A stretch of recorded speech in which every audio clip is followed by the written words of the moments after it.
ನಾನು ಡಿಎಂಕೆ ಸ್ಟಾಲಿನ್ಗೆ ಮತ ಹಾಕುತ್ತೇನೆ. ನನ್ನ ವೋಟು ಉದಯ ಸೂರ್ಯನಿಗೆನೆ. ನನಗೆ ವೋಟ್ ಎಲೆಕ್ಷನ್ ಯಾವಾಗ ಬಂತೋ ಅಂದಿನಿಂದ ನಾನು ರಜನಿಗೇನೆ. ಇವಿಕೆ ಡಿಎಂಕೆ ವಿಜಯ್, ನಾವು ವಿಜಯ್ ಓಟ್ ಹಾಕಲು ಹೋಗುತ್ತಿದ್ದೀವಿ. ಈ ಸಾರಿ ಖಂಡಿತ ಬದಲಾಯಿಸಿ ಹಾಕ್ತೇನೆ. ನಮಗೆ ಒಂದು ಬದಲಾವಣೆ ಬೇಕಲ್ವಾ? ಒಂದು ಟಿವಿಕೆ, ಒಂದು ಡಿಎಂಕೆ. ವಿಜಯ್ಗೆ ವೋಟ್ ಹಾಕ್ತೇನೆ.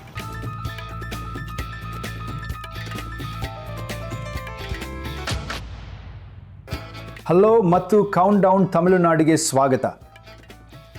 ನಾವು ರಾಜ್ಯದ ವಿವಿಧ ಭಾಗಗಳಲ್ಲಿ ಸಂಚರಿಸಿದ್ದೇವೆ ಮತ್ತು ಹಲವಾರು ಜನರೊಂದಿಗೆ ಮಾತನಾಡಿದ್ದೇವೆ ಮತ್ತು ಇದು ಬಹಳ ಸಂಕೀರ್ಣವಾದ ಚುನಾವಣೆ. ಆಡಳಿತ ವಿರೋಧಿ ಅಲೆ ಇದೆಯೇ ಅಥವಾ ಇಲ್ಲವೇ? ಹೊಸ ಅಭ್ಯರ್ಥಿಗೆ ಮತಗಳಾಗಿ ಪರಿವರ್ತನೆಯಾಗುವಂತಹ ನಿಜವಾದ ಸ್ಟಾರ್ ಪವರ್ ಇದೆಯೇ ಅಥವಾ ಇಲ್ಲವೇ? ಮಹಿಳೆಯರು ಸುರಕ್ಷತೆಯ ವಿಷಯಗಳ ಬಗ್ಗೆ ಅಸಮಾಧಾನಗೊಂಡಿದ್ದಾರೆಯೇ ಅಥವಾ ಅವರು ಪಡೆಯುತ್ತಿರುವ ಉಚಿತ ಕೊಡುಗೆಗಳಿಂದ ಸಂತೋಷವಾಗಿದ್ದಾರೆಯೇ? ಜಾತಿ ಇದೆಯಾ? ತಮಿಳುನಾಡಿನಲ್ಲಿ ಜಾತಿ ಮುಖ್ಯವೇ ಅಥವಾ ಇಲ್ಲವೇ? ಹಲವಾರು ಸಂಕೀರ್ಣ ಸಮಸ್ಯೆಗಳಿವೆ ಮತ್ತು ನಾವು ಅವುಗಳನ್ನು ಆಳವಾಗಿ ನೋಡುತ್ತೇವೆ ಮತ್ತು ಈ ಅದ್ಭುತ ಬುದ್ಧಿವಂತರು ಯಾರು ಗೆಲ್ಲುತ್ತಿದ್ದಾರೆ ಎಂಬುದರ ಬಗ್ಗೆ ನಿಮಗೆ ಉತ್ತರವನ್ನು ನೀಡುತ್ತಾರೆ. ಆದರೆ ಮೊದಲು ತಮಿಳುನಾಡಿನಲ್ಲಿ ಆಡಳಿತ ವಿರೋಧಿ ಅಲೆ ಇದೆಯೇ ಎಂದು ನೋಡೋಣ. ಹಾಗಾಗಿ ನೀವು ತಮಿಳುನಾಡಿನಲ್ಲಿ ಕಳೆದ 40ಕ್ಕೂ ಹೆಚ್ಚು ವರ್ಷಗಳ ಚುನಾವಣೆಗಳನ್ನು ನೋಡಿದರೆ ಬೃಹತ್ ಪ್ರಮಾಣದ ಆಡಳಿತ ವಿರೋಧಿ ಅಲೆ ಕಂಡುಬಂದಿದೆ. ಒಮ್ಮೆ ಜಯಲಲಿತಾ ಇದ್ದರು, ಮುಂದಿನ ಚುನಾವಣೆಯಲ್ಲಿ ಅವರನ್ನು ಹೊರಹಾಕಲಾಯಿತು.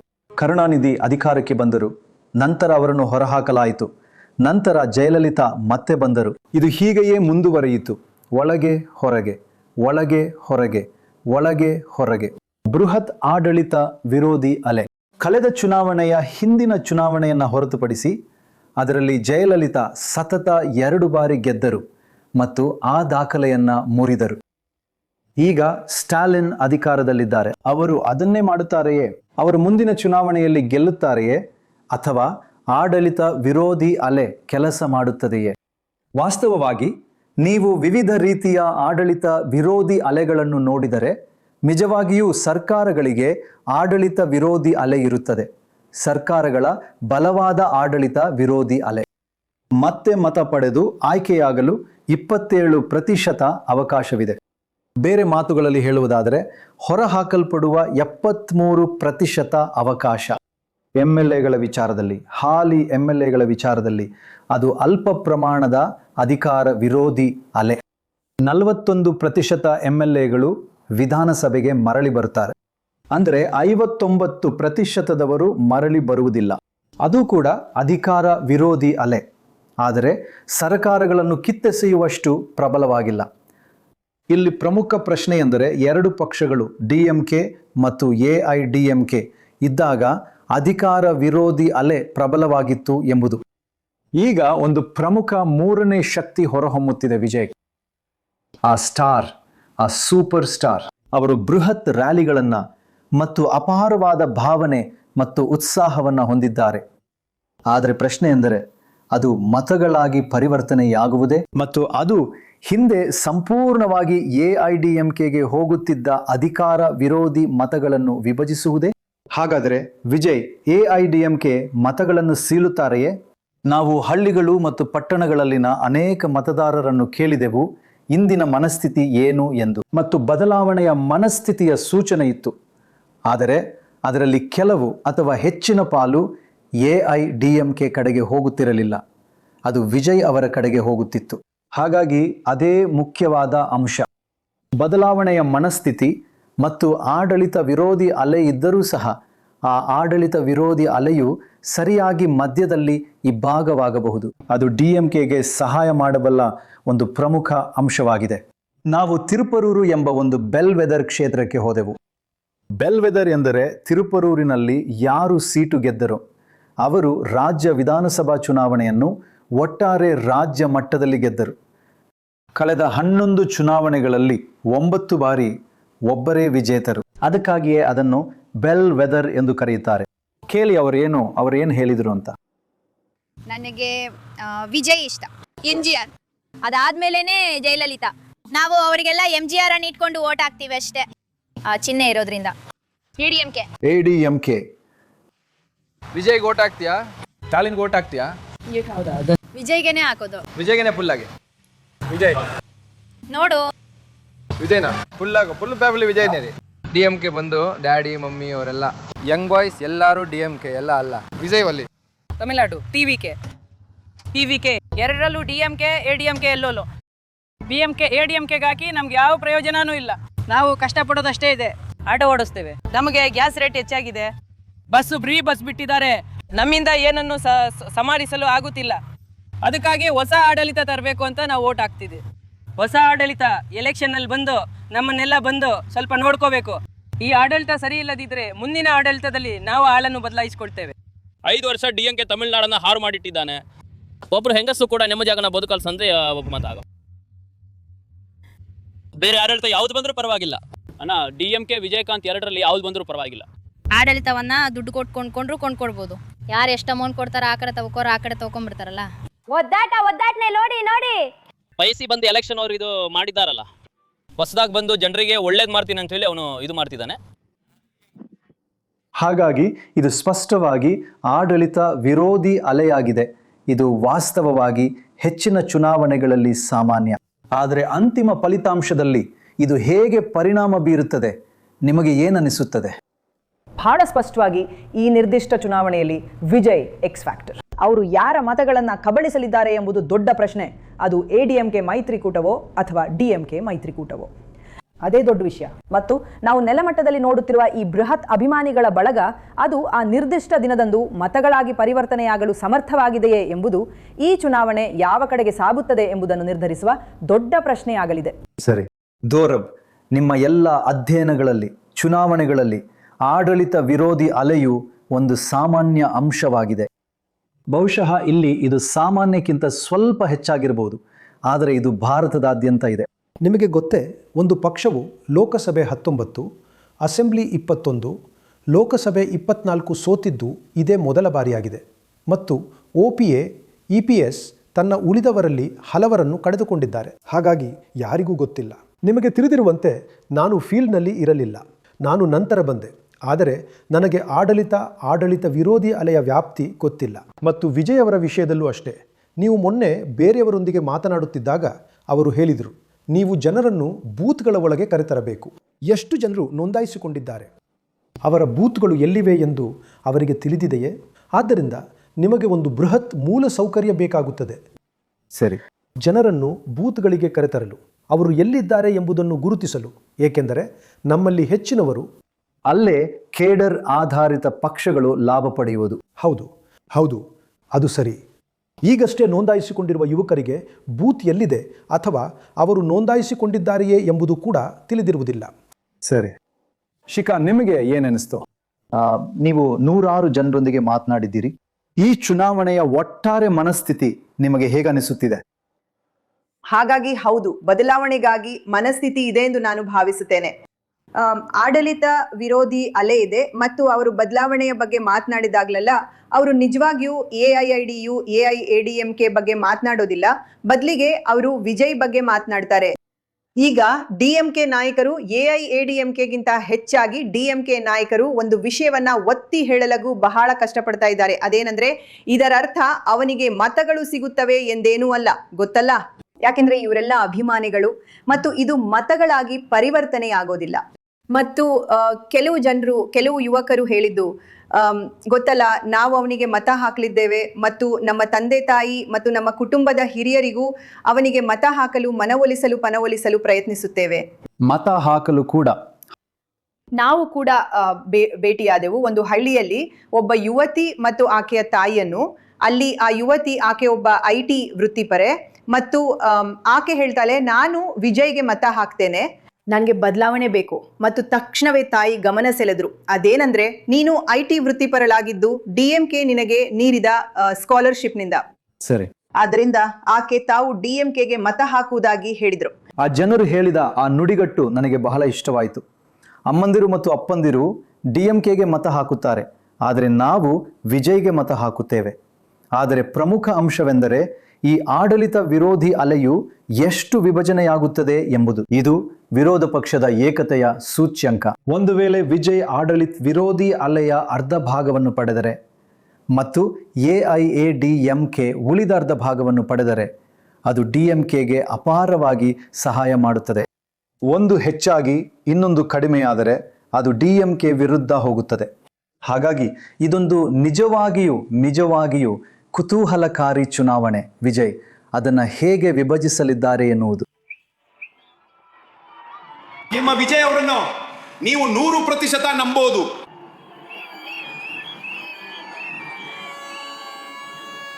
ಇದು ಹುಚ್ಚು ಪ್ರೀತಿ.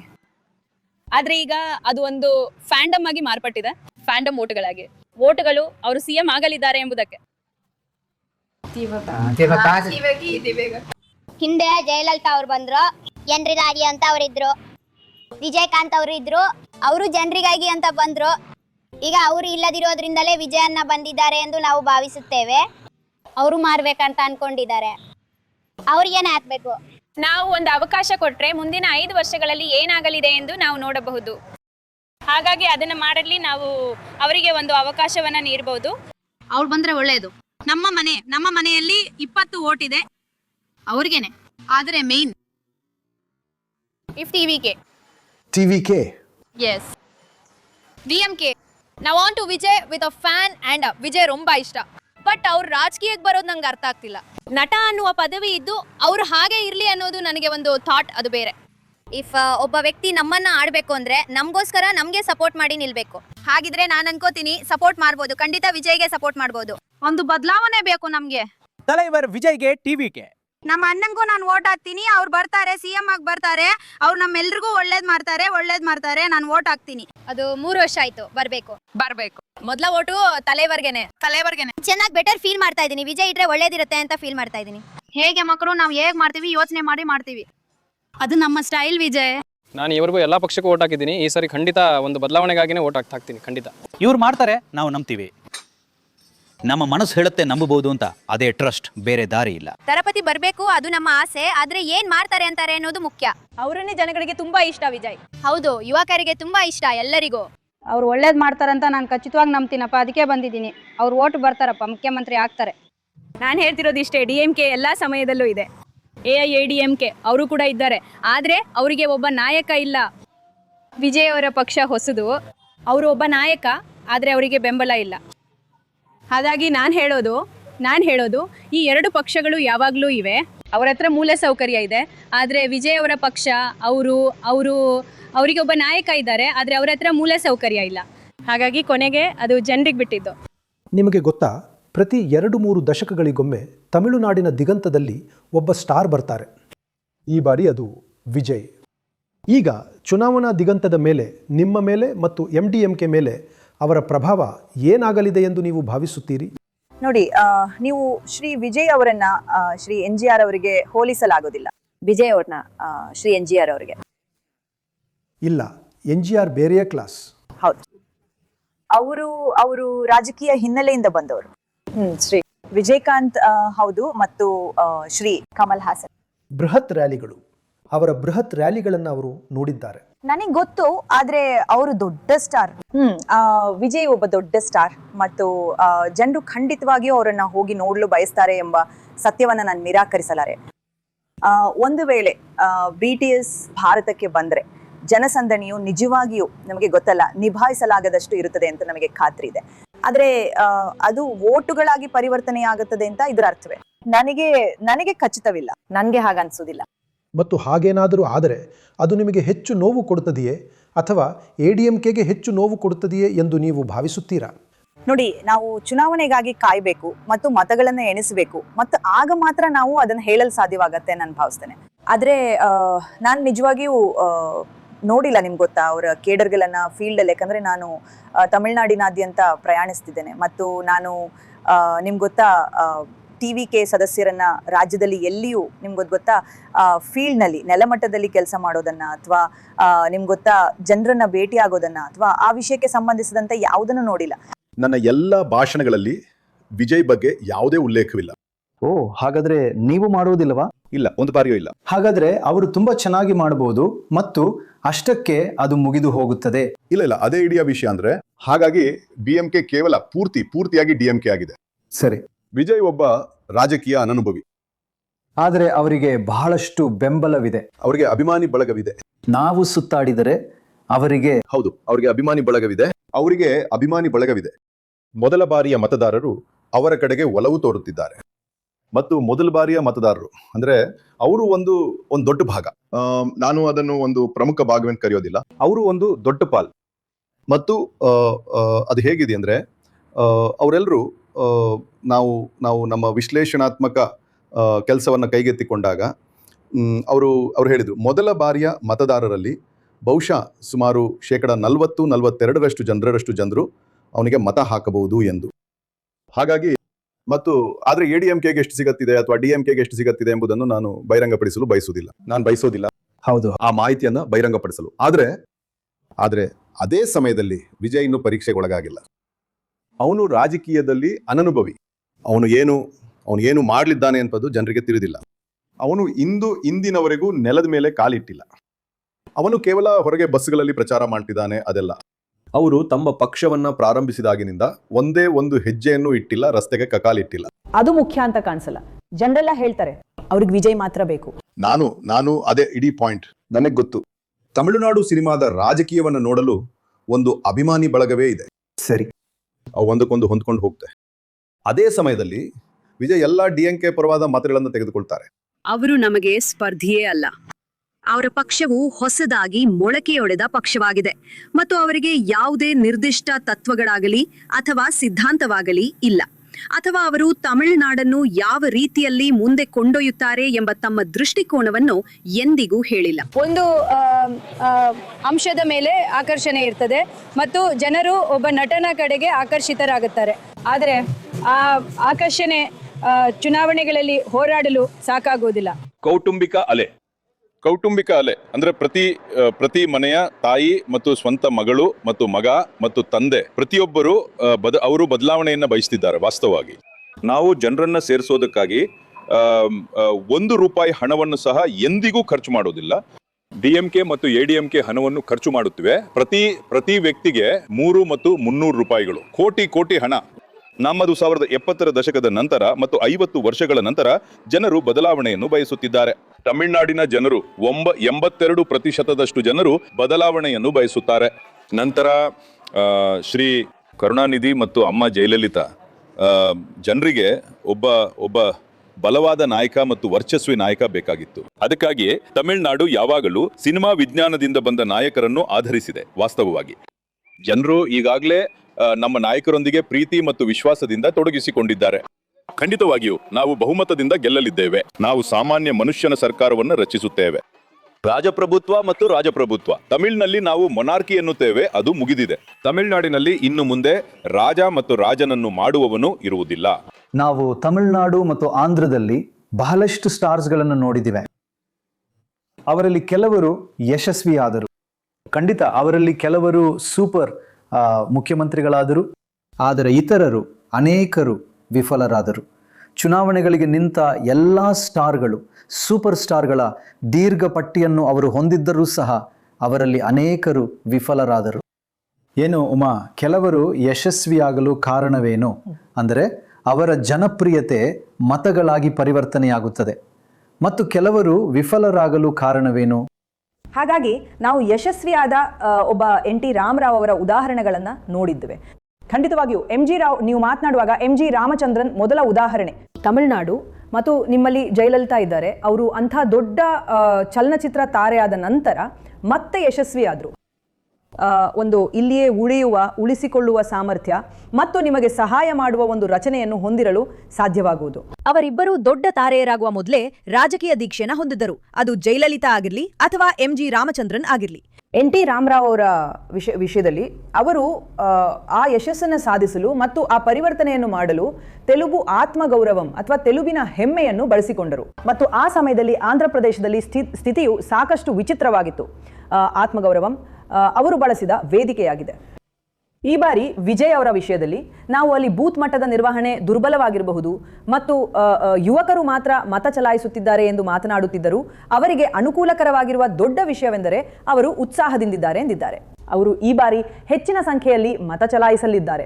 ಯುವಕರು ಮತ ಚಲಾಯಿಸುವ ಬಗ್ಗೆ ಎಂದಿಗೂ ಉತ್ಸಾಹದಿಂದ ಇರದಿದ್ದರೆ ಈ ಬಾರಿ ಅವರು ಹೆಚ್ಚಿನ ಸಂಖ್ಯೆಯಲ್ಲಿ ಮತ ಚಲಾಯಿಸುತ್ತಿದ್ದಾರೆ ಮತ್ತು ಅವರೆಲ್ಲರನ್ನೂ ಹೊರಗೆ ಬಂದು ಮತ ಚಲಾಯಿಸಲು ಅವರು ಕೇಳುತ್ತಿದ್ದಾರೆ ಮತ್ತು ಅವರು ಪೋಷಕರಿಗೆ ನಾನು ಪ್ರಭಾವ ಬೀರಲಿದ್ದೇನೆ ಎಂದು ಹೇಳಲು ಪ್ರಭಾವಿಗಳಾಗುತ್ತಿದ್ದಾರೆ.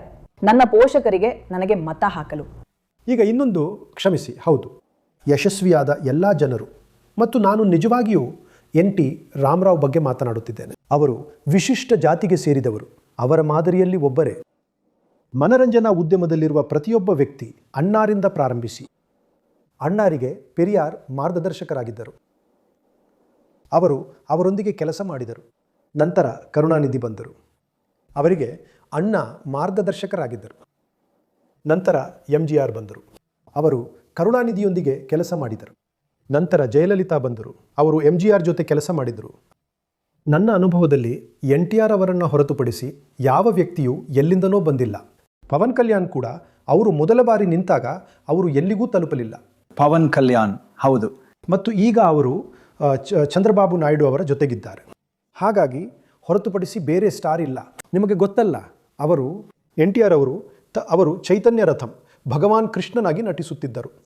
ಹಾಗಾಗಿ ಅವರಿಗೆ ಬಹಳಷ್ಟು ವಿಷಯಗಳು ಅನುಕೂಲಕರವಾಗಿದ್ದವು ಮತ್ತು ಆ ಚುನಾವಣೆಯಲ್ಲಿ ಏನಾಯಿತೋ ಅದರಿಂದ ಅದು ನಿಮಗೆ ಮತ್ತು ನನಗೆ ಚೆನ್ನಾಗಿ ನೆನಪಿದೆ. ಸರಿ, ಹಾಗಾಗಿ ನಮಗೆ ಅದು ನೆನಪಿದೆ. ಈಗ ಅದು ಕೊನೆಯ ಕ್ಷಣದ ಬದಲಾವಣೆಯಾಗಿತ್ತು. ನೀವು ಈ ವಿಷಯಗಳನ್ನು ಯಾಕೆ ಎತ್ತುತ್ತೀರಿ? ಅದು ವಾಸ್ತವವಾಗಿ ಕೊನೆಯ ಕ್ಷಣದ ಬದಲಾವಣೆಯಾಗಿತ್ತು. ಆದರೆ ಪ್ರಶ್ನೆ ಏನೆಂದರೆ, ನನ್ನ ತಿಳುವಳಿಕೆಯಲ್ಲಿ ದಕ್ಷಿಣದಲ್ಲಿ ಬೇರೆ ಯಾವ ರಾಜಕಾರಣಿಯೂ ಮೊದಲ ಪ್ರಯತ್ನದಲ್ಲೇ ಯಶಸ್ವಿಯಾಗಿಲ್ಲ. ಅವರಿಗೆ ಮಾರ್ಗದರ್ಶನ ನೀಡಬೇಕಾಯಿತು. ಸರಿ, ಹಾಗಾಗಿ ನಾನು ಕೇವಲ ಹೌದು ಇದು ಈ ಅವಲೋಕನಗಳನ್ನು ಬದಲಾಯಿಸುವುದಿಲ್ಲ ಎಂದು ನಾನು ಹೇಳುತ್ತಿಲ್ಲ. ಹೌದು, ಅವು ಅಲ್ಲ, ಆದರೆ ಅವು ಬಹಳ ಆಸಕ್ತಿದಾಯಕವಾಗಿವೆ. ಹಾಗಾಗಿ ನೋಡೋಣ. ಇಲ್ಲಿ ನಾವು ವಿಜಯಕಾಂತ್ ಅವರ ಉಲ್ಲೇಖವನ್ನು ತಪ್ಪಿಸಿಕೊಳ್ಳುವಂತಿಲ್ಲ. ಅವರು ಕೂಡ ಒಬ್ಬ ದೊಡ್ಡ ತಾರೆಯಾಗಿದ್ದರು ಮತ್ತು ಅವರಿಗೆ ಅಂತಹ ದೊಡ್ಡ ಅಭಿಮಾನಿ ಬಳಗವಿದೆ. ಮತ್ತು ಅವರ ಮರಣದ ನಂತರವೂ ಜನರು ನಿಮ್ಗೆ ಗೊತ್ತಾ, ನಾವು ಒಬ್ಬರನ್ನು ಮಾತನಾಡಿಸಿದೆವು. ಅವರು ವಾಸ್ತವವಾಗಿ ಅವರ ಕುಟುಂಬವು ಅಂತಹ ನಿಷ್ಠೆಯ ಕಾರಣದಿಂದಾಗಿ ಅದೇ ಪಕ್ಷಕ್ಕೆ ಮತ ನೀಡುವುದನ್ನು ಮುಂದುವರಿಸಿದೆ ಎಂದು ಹೇಳಿದರು. ಆದರೆ ಅವರಿಂದಲೂ ಸ್ವಂತವಾಗಿ ಯಶಸ್ವಿಯಾಗಲು ಸಾಧ್ಯವಾಗಿಲ್ಲ. ಅವರು ತಮಿಳುನಾಡಿನಲ್ಲಿ ಒಬ್ಬರೇ ನಿಂತು ಮೂರನೇ ಶಕ್ತಿಯಾಗಿ ಹೊರಹೊಮ್ಮಲು ಪ್ರಯತ್ನಿಸಿದರು. ವಿಜಯ್ ಕೂಡ ನಿಖರವಾಗಿ ಇದನ್ನೇ ಮಾಡುತ್ತಿದ್ದಾರೆ. ವಿಜಯಕಾಂತ್ ಚಿರಂಜೀವಿ ಅವರೊಂದಿಗೆ ಸಂಜೆ ಕಳೆಯುವ ಭಾರಿ ಜನಸಮೂಹವನ್ನು ನಾವು ನೋಡಿದ್ದೇವೆ. ಆದರೆ ನಂತರ ಅವರು ಯಶಸ್ವಿಯಾಗಲೇ ಇಲ್ಲ. ಕಮಲ್ ಹಾಸನ್ ಕೂಡ. ಕಮಲ್ ಹಾಸನ್ ಸ್ವಲ್ಪ ಭಿನ್ನ. ಅವರು ಸ್ವಲ್ಪ ಹೆಚ್ಚು ಬೌದ್ಧಿಕ ಎಂದು ಹೇಳುತ್ತಾರೆ. ರಜನಿಕಾಂತ್ ಒಂದು ಪಕ್ಷವನ್ನು ಸ್ಥಾಪಿಸಿ 2020ರಲ್ಲಿ ಅದನ್ನು ಮುಚ್ಚಿದರು. ಸರಿ, ನಿಖರವಾಗಿ ಮತ್ತು ಅವರು ಒಬ್ಬ ದೊಡ್ಡ ಸ್ಟಾರ್. ನಿಮಗೆ ಗೊತ್ತಾ, ಅವರೆಲ್ಲರಿಗೂ ದೊಡ್ಡ ಪ್ರೇಕ್ಷಕರಿದ್ದರು ಮತ್ತು ಈಗ ಜನರು ಪ್ರಯಾಣಿಸಲು ಸಾಧ್ಯವಾಗುತ್ತಿರುವುದರಿಂದ ಅವರು ಇನ್ನೂ ದೊಡ್ಡವರಾಗುತ್ತಿದ್ದಾರೆ. ಸರಿ.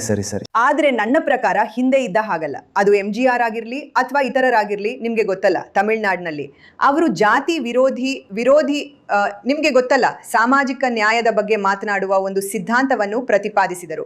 ಗಮನವು ಸಾಮಾನ್ಯ ಮನುಷ್ಯನ ಹೋರಾಟಗಳ ಮೇಲಿತ್ತು.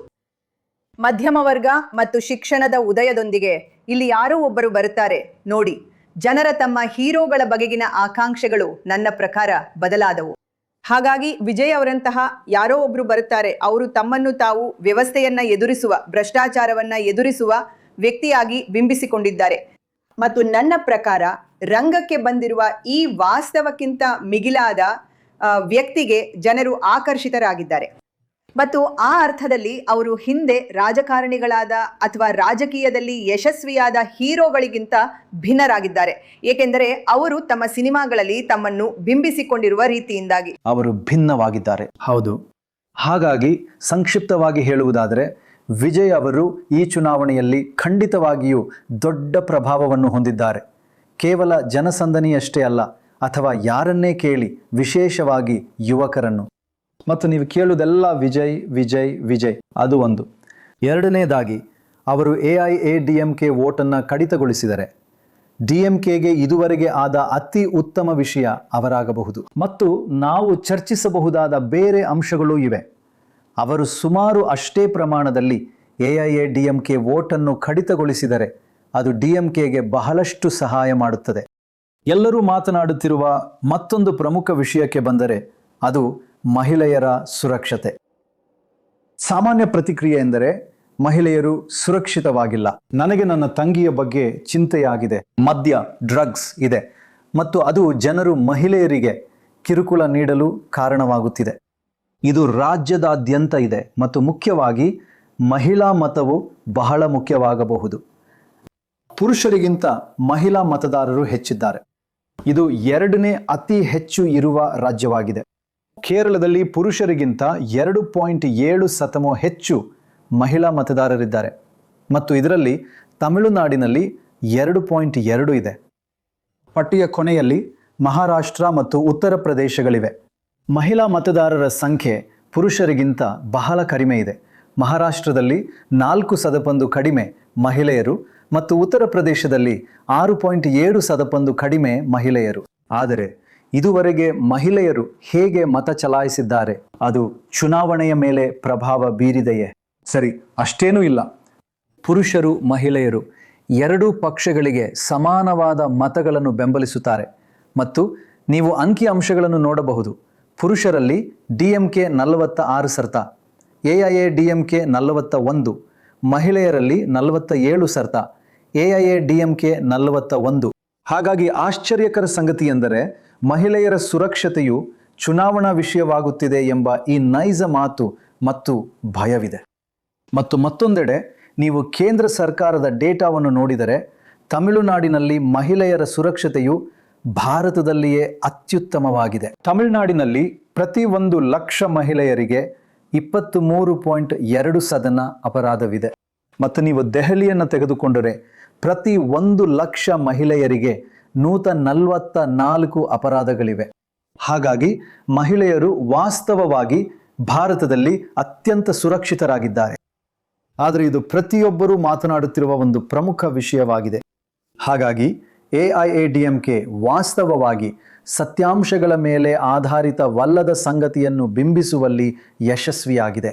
ವಾಸ್ತವವಾಗಿ ಇದು ಅವರ ಪ್ರಚಾರದ ಕೇಂದ್ರ ಬಿಂದುವಾಗಿದೆ.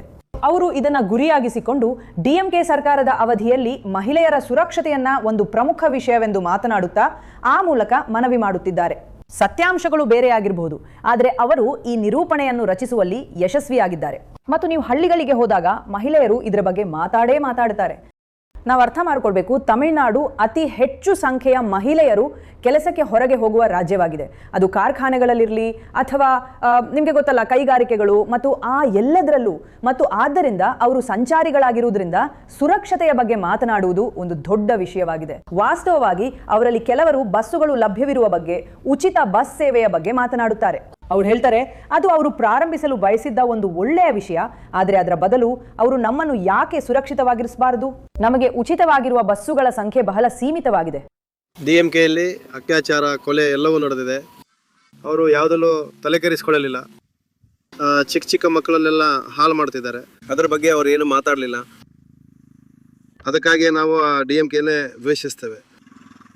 DMK ಎಂಬ ಒಂದು ಪಕ್ಷದಿಂದಲೇ ಇದು ನಡೆಯುತ್ತಿದೆ. ಅವರ ಆಡಳಿತ ಸರಿ ಇಲ್ಲ. ಆದರೆ ಎಡಪಾಡಿಯರು ಬಂದರೆ ಇದೆಲ್ಲ ಸ್ವಲ್ಪ ನಿಯಂತ್ರಣಕ್ಕೆ ಬರ್ತದೆ. ಮಕ್ಕಳಿಗೆ ಹೊರಗೆ ಓಡಾಡಲು ಸ್ವಲ್ಪ ಕಷ್ಟವಾಗಿದೆ, ಭಯವಾಗುತ್ತಿದೆ. ಆಗೆಲ್ಲ ಚಿಕ್ಕ ಮಕ್ಕಳು ಮುಕ್ತವಾಗಿ ಆಟವಾಡುತ್ತಿದ್ದರು. ಈಗ ಹೊರಗೆ ಓಡಾಡುವುದಕ್ಕೆ ಕಷ್ಟವಾಗಿದೆ. ಲೈಂಗಿಕ ದೌರ್ಜನ್ಯ ಅನ್ನೋದಕ್ಕೆ ಹೆದರಿಕೊಂಡು ತುಂಬಾ ಹೆಣ್ಣು ಮಕ್ಕಳು ಕೆಲಸಕ್ಕೆ ಬರೋಕೆ ಹೆದರಿಕೊಳ್ತಾರೆ. ಮಹಿಳೆಯರಿಗೆ ಈಗ ಬಂದು ನೋಡಿದ್ರೆ ಮ್ಯಾಕ್ಸಿಮಮ್ ಸುರಕ್ಷತೆಯೇ ಇಲ್ಲದೆ ಇರೋ ರೋಡಲ್ಲಿ ಹೋಗುವಾಗ, ಈಗ ರೋಡಲ್ಲಿ ಒಂದು ವಾಕಿಂಗ್ ಹೋದರೂ ಸಾಕು ಚೈನ್ ಕಿತ್ತುಕೊಂಡು ಹೋಗೋ ಥರ ಒಂದು ಪರಿಸ್ಥಿತಿಯಲ್ಲಿ ನಾವು ಹೊರಗೆ ಹೋಗೋಕ್ಕೂ ಹೆದರಿಕೆ ಪಡೋ ಥರ ಒಂದು ಇದರಲ್ಲಿ ಇದ್ದೀವಿ ನಾವು. ಈಗ ಇರೋ ದೇಶದ ಪರಿಸ್ಥಿತಿ ಬಂದು ಎಲ್ಲವೂ ಗೊತ್ತಿದೆ. ಹೆಣ್ಣು ಮಕ್ಕಳಿಗೆ ಸರಿಯಾದ ಸುರಕ್ಷತೆ ಇಲ್ಲ, ಸರಿಯಾದ ಶಿಕ್ಷಣ ಇಲ್ಲ, ಸರಿಯಾದ ಊಟ ಇಲ್ಲ. ಸರ್ ಏನು ಇಲ್ಲ ಅಂತ ಹೇಳಕ್ ಬರ್ತಾ ಇದ್ದೀನಿ ನಾನು. ಕಡಿಮೆ ಅಂತ ಇಲ್ಲ, ಸ್ವಲ್ಪನೂ ಇಲ್ಲ ರೀ. ಒಂಟಿಯಾಗಿ ಮಕ್ಕಳನ್ನೆಲ್ಲ ಬಿಡೋಕೆ ತುಂಬಾ ಇದಾಗಿದೆ. ಮಾದಕ ವಸ್ತು ಜಾಸ್ತಿ ಆಗಿದೆ, ಅಭ್ಯಾಸ ರೂಢಿ. ಅದಕ್ಕೆ ಹೇಳ್ತಾ ಇದ್ದೀನಿ ನಾನು. ಮಕ್ಕಳಿಗೆ ಮೇನ್ ಆಗಿ ಸುರಕ್ಷತೆ ಅಂತ ನಿರೀಕ್ಷಿಸ್ತೀನಿ. ಯಾವ ಮನೆಯಲ್ಲೇ ಆಗ್ಲಿ, ಮನೆಯಲ್ಲಿ ಲೇಡೀಸ್ ಮಕ್ಕಳು ಹಸುಗೂಸುಗಳನ್ನ ಇಟ್ಕೊಂಡಿರೋರು ಎಲ್ಲರೂ ಬದಲಾಗಿ ಹೋಗ್ತೀವಿ ಅಂತ ಅನ್ಕೊಳ್ತೀನಿ. ಯಾಕಂದ್ರೆ ಆ ಮಟ್ಟಿಗೆ ಸುರಕ್ಷತೆ ಇಲ್ದಾಗಿದೆ. ಅದೊಂದನ್ನೇ ನಾನು ಮುಖ್ಯವಾಗಿ ನೋಡ್ತಾ ಇದ್ದೀನಿ. 2.5 ವರ್ಷದ ಮಗುವಿನಿಂದ ಹಿಡಿದು 60 ವರ್ಷದ ಅಜ್ಜಿಯವರೆಗೆ ಎಲ್ಲರಿಗೂ ಸಮಸ್ಯೆ ಇದೆ. ಮಕ್ಕಳಿಗೆ ಸುರಕ್ಷತೆ, ಹೆಣ್ಣು ಮಕ್ಕಳಿಗೆ ಸುರಕ್ಷತೆ. ಮೊದಲನೇದಾಗಿ ಡಿಎಂಕೆಯ 5 ವರ್ಷದ ಆಡಳಿತ. ಪ್ರಮುಖ ಅಂಶವೆಂದರೆ ಮಹಿಳೆಯರ ಸುರಕ್ಷತೆಯನ್ನು ಆಧರಿಸಿದ ಕಾನೂನು ಮತ್ತು ಸುವ್ಯವಸ್ಥೆ. ಮಹಿಳೆಯರು ಮಾತ್ರವಲ್ಲ, ಮಕ್ಕಳ ಸುರಕ್ಷತೆಯೂ ಕೂಡ. ಕಳೆದ 5 ವರ್ಷಗಳಲ್ಲಿ ತಮಿಳುನಾಡಿನಲ್ಲಿ 8,700 ಕೊಲೆಗಳು ನಡೆದಿವೆ. ಅದರಲ್ಲಿ 2,100 ಕೊಲೆಗಳು ಮಹಿಳೆಯರನ್ನು ಕೊಲೆ ಮಾಡಲಾಗಿದೆ. ಅದರಲ್ಲಿ 361 ಮಕ್ಕಳಾಗಿದ್ದರು. ಅದರಲ್ಲಿ 38 ಮಕ್ಕಳ ಮೇಲೆ ಅತ್ಯಾಚಾರ ಮಾಡಿ ಕೊಲೆ ಮಾಡಲಾಗಿದೆ. ತಮಿಳುನಾಡಿನಲ್ಲಿ ಇದು ಎಂದಿಗೂ ನಡೆದಿಲ್ಲ. ಪ್ರತಿದಿನ 35 ಮಕ್ಕಳ ಮೇಲೆ ದೌರ್ಜನ್ಯ ನಡೀತಾ ಇದೆ. ಆದರೆ ಅದು ಕೇವಲ 10% ಮಾತ್ರ. 90% ಅವ್ರು ಹೊರಗೆ ಬರೋದಿಲ್ಲ. ನಮಗೆ ಗೊತ್ತಿಲ್ಲ. ಪ್ರತಿದಿನ 25 ಮಹಿಳೆಯರ ವಿರುದ್ಧ ಪ್ರಕರಣಗಳು ದಾಖಲಾಗುತ್ತಿವೆ. 62 ಸಾವಿರ ಮಕ್ಕಳ ಪೈಕಿ ಪ್ರಕರಣಗಳನ್ನು ದಾಖಲಿಸಲಾಗಿದೆ. ಕಳೆದ 5 ವರ್ಷಗಳಲ್ಲಿ 62 ಸಾವಿರ ಮಕ್ಕಳ ಮೇಲೆ ದೌರ್ಜನ್ಯವೆಸಗಿದ ಜನರ ವಿರುದ್ಧ ಅದರಲ್ಲಿ 27 ಸಾವಿರ ಪ್ರಕರಣಗಳು ಪಾಕ್ಸೋ. ಇದು ಯಾಕೆ? ಯಾಕಂದ್ರೆ ಒಂದ್ ಕಡೆ ಮದ್ಯ, ಇನ್ನೊಂದ್ ಕಡೆ ಡ್ರಗ್ಸ್, ನಾರ್ಕೋಟಿಕ್ ಡ್ರಗ್ಸ್, ಮಾದಕ ವ್ಯಸನ, ಮತ್ತು ಇಲ್ಲಿ ಮದ್ಯದ ಹಾವಳಿ ಹೆಚ್ಚಾಗಿದೆ. ಡಿಎಂಕೆ ಅಧಿಕಾರ ವಹಿಸಿಕೊಂಡಾಗ ಟಾಸ್ಮ್ಯಾಟ್ನ ಆದಾಯ 35,000 ಕೋಟಿ ಇತ್ತು. ಇಂದು 5 ವರ್ಷಗಳಲ್ಲಿ ಅದು 56,000 ಕೋಟಿ ಆಗಿದೆ. ಅವ್ರ ಬಳಿ 4,800 ಟಾಸ್ಮ್ಯಾಕ್ ಅಂಗಡಿಗಳಿವೆ. ಅವ್ರ ಬಳಿ 1,500 ಕ್ಲಬ್ಗಳಿವೆ. ಈ ಮದ್ಯ ಮತ್ತು ಇದೆಲ್ಲವನ್ನು ಮಾರಾಟ ಮಾಡುವ. ಅವ್ರ ಬಳಿ 25,000 ಸಂದಕಡಗಳಿವೆ. ಸಂದಕಡ ಅಂದ್ರೆ 2 ಟಾಸ್ಮ್ಯಾಕ್ ಅಂಗಡಿಗಳ ನಡುವೆ ಇರುವ ಅಂಗಡಿಗಳು 24 ಗಂಟೆಗಳ ಕಾಲ ಮದ್ಯ ಮಾರಾಟ ಮಾಡುತ್ತವೆ. ಟಾಸ್ಮ್ಯಾಕ್ ನಲ್ಲಿ ಸಿಗುವ ಅದೇ ಮದ್ಯವನ್ನ ಇಲ್ಲಿ ಮಾರಾಟ ಮಾಡಲಾಗುತ್ತದೆ. ಮತ್ತು ನಂತರ ನೀವು ಹೆಸರಿಸಿ, ತಮಿಳುನಾಡಿನಲ್ಲಿ ನಾರ್ಕೋಟಿಕ್ ಡ್ರಗ್ಸ್ ಸಿಗುತ್ತೆ. ಅದು ಗ್ಯಾಂಜಾ ಇಲ್ಲಿ ತುಂಬಾ ಸಾಮಾನ್ಯ. ಅದು ಕೊಕೇನ್ ಆಗಿರಲಿ, ಹೆರಾಯಿನ್, ಫೆಂಟನಿಲ್, ಅಂಫೆಟಮೈನ್, LSD, ಮೀಥೈಲ್ ಅಂಫೆಟಮೈನ್. ಅಮೆರಿಕಾದಲ್ಲಿ ನಿಮ್ಗೆ ಏನ್ ಸಿಗುತ್ತೋ ಅದು ನಿಮ್ಗೆ ಇಲ್ಲಿ ಸಿಗುತ್ತೆ. ಮತ್ತು ನಿಮಗೆ ಇಲ್ಲಿ ಸಿಕ್ಕಾಗ, ಈಗ ನಾನು ನಗರಗಳಂತ ಕಡೆ ನೋಡೋದಿಲ್ಲ, ಪ್ರತಿ ಹಳ್ಳಿಯಲ್ಲೂ ಅದು ನಿಮ್ಗೆ ಇಲ್ಲಿ ಸಿಗುತ್ತೆ. ಮತ್ತು ಮುಖ್ಯಮಂತ್ರಿಗಳು ಪೊಲೀಸರಿಗೆ ಜವಾಬ್ದಾರರಾಗಿರುತ್ತಾರೆ. ಅದು ಅವರ ನಿಯಂತ್ರಣದಲ್ಲಿ ಬರುತ್ತೆ. ಏನಾಗುತ್ತಿದೆ ಅಂತ ಅವ್ರಿಗೆ ಖಂಡಿತವಾಗಿಯೂ ಯಾವುದೇ ಸುಳಿವು ಇಲ್ಲ. ಆದರೆ ಹೇಗೆ ಶಿಖಾ ದೇಶದ ಅತ್ಯಂತ ಸುರಕ್ಷಿತ ರಾಜ್ಯವಾಗಿರುವ ವಾಸ್ತವಕ್ಕೆ ವಿರುದ್ಧವಾಗಿ ಹೋಗಲು ಅವರಿಗೆ ಸಾಧ್ಯವಾಯಿತು? ಮತ್ತು ಇದ್ದಕ್ಕಿದ್ದಂತೆ ಮಹಿಳಾ ಸುರಕ್ಷತೆಯು ಅತಿ ದೊಡ್ಡ ವಿಷಯವಾಗುತ್ತದೆ. ನನಗನ್ಸುತ್ತೆ ಅಲ್ಲಿ ಅದು ಈ ನಿರೂಪಣೆಯನ್ನ AIADMK ಮತ್ತು ವಿರೋಧ ಪಕ್ಷದವರು ಒಂದು ರೀತಿ ಹರಡಿದ್ದಾರೆ, ಆದರೆ ಯಶಸ್ವಿಯಾಗಿ ಮತ್ತು DMK ಅದನ್ನ ಎದುರಿಸುತ್ತಾ ಇದೆಯೇ? ಹೌದು. ಉದಾಹರಣೆಗೆ DMK ಹೇಳೋದೇನೆಂದ್ರೆ, ತಮಿಳುನಾಡಿನಲ್ಲಿ 41% ಮಹಿಳೆಯರು ಫ್ಯಾಕ್ಟರಿಗಳಲ್ಲಿ ಹೋಗಿ ಕೆಲಸ ಮಾಡುತ್ತಾರೆ ಎಂಬ ನಿಜ ಸಂಗತಿಯೇ. ಅಂದರೆ ಭಾರತದ ಎಲ್ಲಾ ಫ್ಯಾಕ್ಟರಿ ಕಾರ್ಮಿಕರಲ್ಲಿ 41% ಜನರು ತಮಿಳುನಾಡಿನಲ್ಲಿ ಇದ್ದಾರೆ. ಇದರರ್ಥ ಮಹಿಳೆಯರು ಹೊರಗೆ ಹೋಗುತ್ತಾರೆ ಎಂಬುದಾಗಿದೆ. ಈಗ ಅವರಿಗೆ ಅಸುರಕ್ಷಿತ ಎಂದು ಅನಿಸಿದ್ದರೆ ಅವರು ಹೊರಗೆ ಹೋಗಿ ಈ ಫ್ಯಾಕ್ಟರಿಗಳಲ್ಲಿ ಕೆಲಸ ಮಾಡುತ್ತಿದ್ದರೆ, ಮತ್ತು ಈ ಸ್ಥಳಗಳಲ್ಲಿ ಅವ್ರು ಹಾಗೆ ಮಾಡೋದಿಲ್ಲ. ಮತ್ತು ನಾನು ಯೋಚಿಸುವ ಇನ್ನೊಂದು ವಿಷಯವೆಂದ್ರೆ, ನಿಮ್ಗೆ ಗೊತ್ತಲ್ಲ, ಅವರು ಅದನ್ನ ಮದ್ಯ ಮತ್ತು ಮಾದಕ ವಸ್ತುಗಳಿಗೆ ಜೋಡಿಸಿದ್ದಾರೆ. ನೀವು ಎಲ್ಲೇ ಕೇಳಿದ್ರು ಮಹಿಳೆಯರು, ನಿಮ್ಗೆ ಗೊತ್ತಲ್ಲ, ಹಳ್ಳಿಗಳಲ್ಲಿ ಮದ್ಯ ಸೇವನೆ ಮತ್ತು ಮಾದಕ ವಸ್ತುಗಳ ಬಳಕೆ ಹೆಚ್ಚಾಗಿರುವುದರಿಂದ ನಮಗೆ ಅಸುರಕ್ಷಿತ ಎಂದು ಅನಿಸುತ್ತದೆ ಎಂದು ಹೇಳುವುದನ್ನು ನೀವು ಕೇಳುತ್ತೀರಿ. ಅಂದರೆ ಈ ಸಮಸ್ಯೆಗಳು ಚುನಾವಣೆಗಳಲ್ಲಿ ಬಂದೇ ಬರುತ್ತವೆ. ಆದರೆ ಡೇಟಾ ಅಂದರೆ ಸತ್ಯಾಂಶಗಳು ನಿಜವಾಗಿಯೂ ಸಂಪೂರ್ಣವಾಗಿ ವಿರುದ್ಧವಾಗಿದ್ದಾಗ ಅದು ನಿಜವಾಗಿಯೂ ಸ್ವಿಂಗ್ ಆಗಿ ಪರಿವರ್ತನೆಯಾಗುವುದಿಲ್ಲ ಎಂದು ಅರ್ಥವಲ್ಲ. ಖಂಡಿತ ನನ್ನ ಪ್ರಕಾರ ಇದು ಪರ್ಸೆಪ್ಷನ್ ಇಶ್ಯೂ ಎಂದು ಕರೆಯಲ್ಪಡುವಂಥದ್ದು. ಅಂದು ಆ ಮಹನೀಯರು ಕೂಡ ಹೇಳಿದಂತೆ. ಸರಿ, ಹಾಗಾಗಿ ಇದು ಗ್ರಹಿಕೆ ವಾಸ್ತವವಲ್ಲ. ಆದರೆ ನನ್ನ ಪ್ರಕಾರ NGR ಮತ್ತು ಜಯಲಲಿತಾ ಮುಖ್ಯ ನಾಯಕರಾಗಿದ್ದರು ಎಂಬ ವಿಷಯವೂ ಕೂಡ. ನಿಮಗೆ ಗೊತ್ತಲ್ಲ, ಇದು ಒಂದು ರೀತಿಯ ಮೃದುವಾದ ಆವೃತ್ತಿ. ಇದು ಬಲಿಷ್ಠ DMK ಮ್ಯಾಚೋ ಪಕ್ಷವಲ್ಲ. ನಿಮಗೆ ಗೊತ್ತಲ್ಲ, ನಿಲುವು ಸ್ವಲ್ಪ ಸೌಮ್ಯವಾಗಿದೆ. ಮತ್ತು ನನ್ನ ಪ್ರಕಾರ ವರ್ಷಗಳಿಂದ ಅದು AIADMK ಪಕ್ಷಕ್ಕೆ ಸಾಮಾನ್ಯವಾಗಿ ಮಹಿಳೆಯರಿಗೆ ಸಂಬಂಧಿಸಿದಂತೆ ಕೇವಲ ಮಹಿಳಾ ಸುರಕ್ಷತೆಯ ವಿಷಯದಲ್ಲಿ ಮಾತ್ರವಲ್ಲ, ಬದಲಿಗೆ ನಾವು ಮಹಿಳೆಯರ ಬಗ್ಗೆ ಹೆಚ್ಚು ದಯ ತೋರುತ್ತೇವೆ ಎಂಬಂತಹ ವಿಷಯಗಳಲ್ಲಿ ಸ್ವಲ್ಪ ಮೃದುವಾದ ಇಮೇಜ್ ನೀಡಲು ಸಹಾಯ ಮಾಡಿರಬಹುದು. ಉದಾಹರಣೆಗೆ, ತೂತುಕುಡಿಯಲ್ಲಿ ಇತ್ತೀಚೆಗೆ ನಡೆದ ಪ್ರಕರಣ, ಹದಿಹರೆಯದ ಯುವತಿಯ ಮೇಲೆ ಅತ್ಯಾಚಾರ ಮತ್ತು ಕೊಲೆ ನಡೆದಿದ್ದು, ಮತ್ತು ಅದು ಮಾಧ್ಯಮಗಳಲ್ಲಿ ಅಷ್ಟು ಪ್ರಚಾರ ಪಡೀತೆಂದರೆ ಅದು ರಾಜ್ಯದಾದ್ಯಂತ ನಮ್ಮ ಯುವತಿ, ನಮ್ಮ ಯುವ, ನಿಮಗೆ ಗೊತ್ತಲ್ಲ, ಮನೆಯ ಮಗಳು ಅಥವಾ ಮನೆಯ ಮಹಿಳೆ ಮನೆಯಿಂದ ಹೊರಗೆ ಕಾಲಿಟ್ಟಾಗ ಸುರಕ್ಷಿತಳಲ್ಲ ಎಂಬ ಒಂದು ಭಾವನಾತ್ಮಕ ಸಂಪರ್ಕವನ್ನು ಸೃಷ್ಟಿಸಿತು. ಹಾಗಾಗಿ ಆ ನಿರೂಪಣೆ ಇಲ್ಲಿ ಸುರಕ್ಷಿತವಾಗಿಲ್ಲ ಎನ್ನುವುದರ ಬಗ್ಗೆ ಜನರ ಕಲ್ಪನೆಯನ್ನು ಸೆಳೆದಿರುವುದು. ಹೌದು, ಆದರೆ ಅದು ಅಲ್ಲ. ಅದು ಸತ್ಯಾಂಶಗಳಿಗೆ ವಿರುದ್ಧವಾಗಿದೆ. ಅದು ದೇಶದಲ್ಲೇ ಅತ್ಯಂತ ಸುರಕ್ಷಿತ ರಾಜ್ಯ. ಅದೇ ವಿರೋಧಾಭಾಸ. ನನಗೆ ಖಚಿತವಿಲ್ಲ ಯಾವಾಗ ಒಂದು ವಿಷಯವು ಸತ್ಯಾಂಶಗಳಿಗೆ ವಿರುದ್ಧವಾಗಿರುತ್ತದೆಯೋ ಅದು ನಿಜವಾದ ಮತವಾಗಿ ಬದಲಾಗುತ್ತದೆ. ಮತ್ತೆ ವಿಜಯ್ ಅವರ ದೊಡ್ಡ ಜನಸಮೂಹವು ಮತಗಳಾಗಿ ಬದಲಾಗುತ್ತದೆಯೇ ಎಂಬಂತೆಯೇ ಇದು ದೇಶದಲ್ಲೇ ಅತ್ಯಂತ ಸುರಕ್ಷಿತ ರಾಜ್ಯವಾಗಿರುವಾಗ ಮಹಿಳೆಯರ ಕುರಿತಾದ ಈ ಪ್ರಚಾರವು DMK ವಿರುದ್ಧ ಮತಗಳಾಗಿ ಬದಲಾಗುತ್ತದೆಯೇ? ನೋಡಿ, ನಾನೇನಾದರೂ ವಿರೋಧ ಪಕ್ಷದಲ್ಲಿದ್ದರೆ ಇದನ್ನು ಪ್ರಚಾರ ಮಾಡಲು ನನಗೆ ಸಹಾಯವಾಗುತ್ತದೆ. ಹೌದು ಹೌದು ಹೌದು. ಅದು ಕೆಲಸ ಮಾಡುತ್ತದೋ ಇಲ್ಲವೋ ನಮಗೆ ಗೊತ್ತಿಲ್ಲ. ಯಾಕೆಂದರೆ ಸರಿ, ನಿಮಗೆ ಗೊತ್ತಲ್ಲ, ವಿರೋಧ ಪಕ್ಷದವರಿಗೆ ಪ್ರಚಾರ ಮಾಡಲು ಸಾಧ್ಯವಾಗುವುದು ಒಂದು ಒಳ್ಳೆಯ ವಿಷಯ. ಸರಿ, ಇದು ದೇಶದಲ್ಲೇ ಅತ್ಯಂತ ಸುರಕ್ಷಿತ ರಾಜ್ಯ ಎಂದು ಯಾರೂ ಹೇಳುವುದಿಲ್ಲ. ಸರಿ, ಸರ್ಕಾರವು ಅದನ್ನು ಮುಂದೆ ಬಂದು ಹೇಳಬೇಕು. ಸರಿ, ಆದರೆ ಬಹುಶಃ ಜನರು ಅದನ್ನು ನಂಬದೇ ಇರಬಹುದು ಕೂಡ. ಸರಿ. ಮತ್ತು ಕೂಡ ನೀವು ಆರ್ಥಿಕತೆಯ ಬಗ್ಗೆ ಇರುವ ಡೇಟಾವನ್ನು ನೋಡಿದರೆ ಇದು ದೇಶದ ಅತ್ಯಂತ ಶ್ರೀಮಂತ ರಾಜ್ಯಗಳಲ್ಲಿ ಒಂದಾಗಿದೆ, ಟಾಪ್ 5ರಲ್ಲಿ. ಮತ್ತು ಪ್ರತಿಯೊಬ್ಬರೂ ವಿವಿಧ ವಿಷಯಗಳ ಬಗ್ಗೆ ದೂರು ನೀಡುತ್ತಿದ್ದಾರೆ. ಆದ್ದರಿಂದ ನೀವು ಹೇಳಿದ ಹಾಗೆ ವಿರೋಧ ಪಕ್ಷ ಸಮಸ್ಯೆಗಳನ್ನು ಎತ್ತುವುದು ಅವರ ಕೆಲಸ. ಪ್ರಶ್ನೆ ಏನಂದರೆ, DMK ಅದನ್ನು ಸಾಕಷ್ಟು ಚೆನ್ನಾಗಿ ಎದುರಿಸುತ್ತಿದೆಯೇ, ವಿಶೇಷವಾಗಿ ಸುರಕ್ಷತೆಯ ವಿಷಯದಲ್ಲಿ? ನಾವು ಜನರಿಗೆ ಕೊಡ್ತಾ ಇದ್ವಿ. ನಿನ್ನೆ ಕೂಡ ನಾನು ಪ್ರಚಾರ ಮಾಡುವಾಗ ನಾನು ಅಂಕಿಅಂಶಗಳ ಬಗ್ಗೆ ನಿಮಗೆ ಗೊತ್ತಾ, ಅದನ್ನು ಇತರ ರಾಜ್ಯಗಳಿಗೆ ಹೋಲಿಸಿ ಮತ್ತು ತಮಿಳುನಾಡು ಹೆಚ್ಚು ಉತ್ತಮವಾಗಿ ಕಾರ್ಯನಿರ್ವಹಿಸುತ್ತಿದೆ ಎಂದು ಹೇಳುತ್ತಾ ಮಾತನಾಡುತ್ತಿದ್ದೆ. ಮತ್ತು ಅದಲ್ಲದೆ ನಿಮಗೆ ಗೊತ್ತಾ, ರಾಷ್ಟ್ರೀಯ ಸರಾಸರಿ ಚಾರ್ಜ್ ಶೀಟಿಂಗ್ ಮಾಡುವುದರಲ್ಲಿ ನಿಮಗೆ ಗೊತ್ತಾ, ದೂರುಗಳನ್ನು ಮಹಿಳೆಯರ ಮೇಲಿನ ಅಪರಾಧಗಳ ವಿಷಯಕ್ಕೆ ಬಂದರೆ ತಮಿಳುನಾಡಿನಲ್ಲಿ 91% ಇದೆ ಮತ್ತು ರಾಷ್ಟ್ರೀಯ ಸರಾಸರಿ ಸುಮಾರು 70ಕ್ಕಿಂತ ಹೆಚ್ಚಿದೆ. ಆದ್ದರಿಂದ ನಾವು ನ್ಯಾಯ ಸಿಗುವಂತೆ ನೋಡಿಕೊಳ್ಳುವಲ್ಲಿ ಆ ರೀತಿಯಲ್ಲೂ ಹೆಚ್ಚು ಉತ್ತಮವಾಗಿದ್ದೇವೆ. ಮತ್ತು ಖಂಡಿತವಾಗಿಯೂ ಜನರು ನಿಮ್ಗೆ ಗೊತ್ತಾ, BJP ಆಡಳಿತದಲ್ಲಿರುವ ರಾಜ್ಯಗಳಲ್ಲಿ 66,000 ಮತ್ತು 32,000, 47,000 ಬಗ್ಗೆ ಮಾತನಾಡುವಾಗ ನಾವು ಮಾತಾಡ್ತಿದ್ವಿ ನಾನು ಇದು ಒಂದು ನೆಪವಲ್ಲ, ಆ ಸಂಖ್ಯೆನ ಹೊಂದಿರುವುದಕ್ಕೂ ಸಮರ್ಥನೆ ಇಲ್ಲ.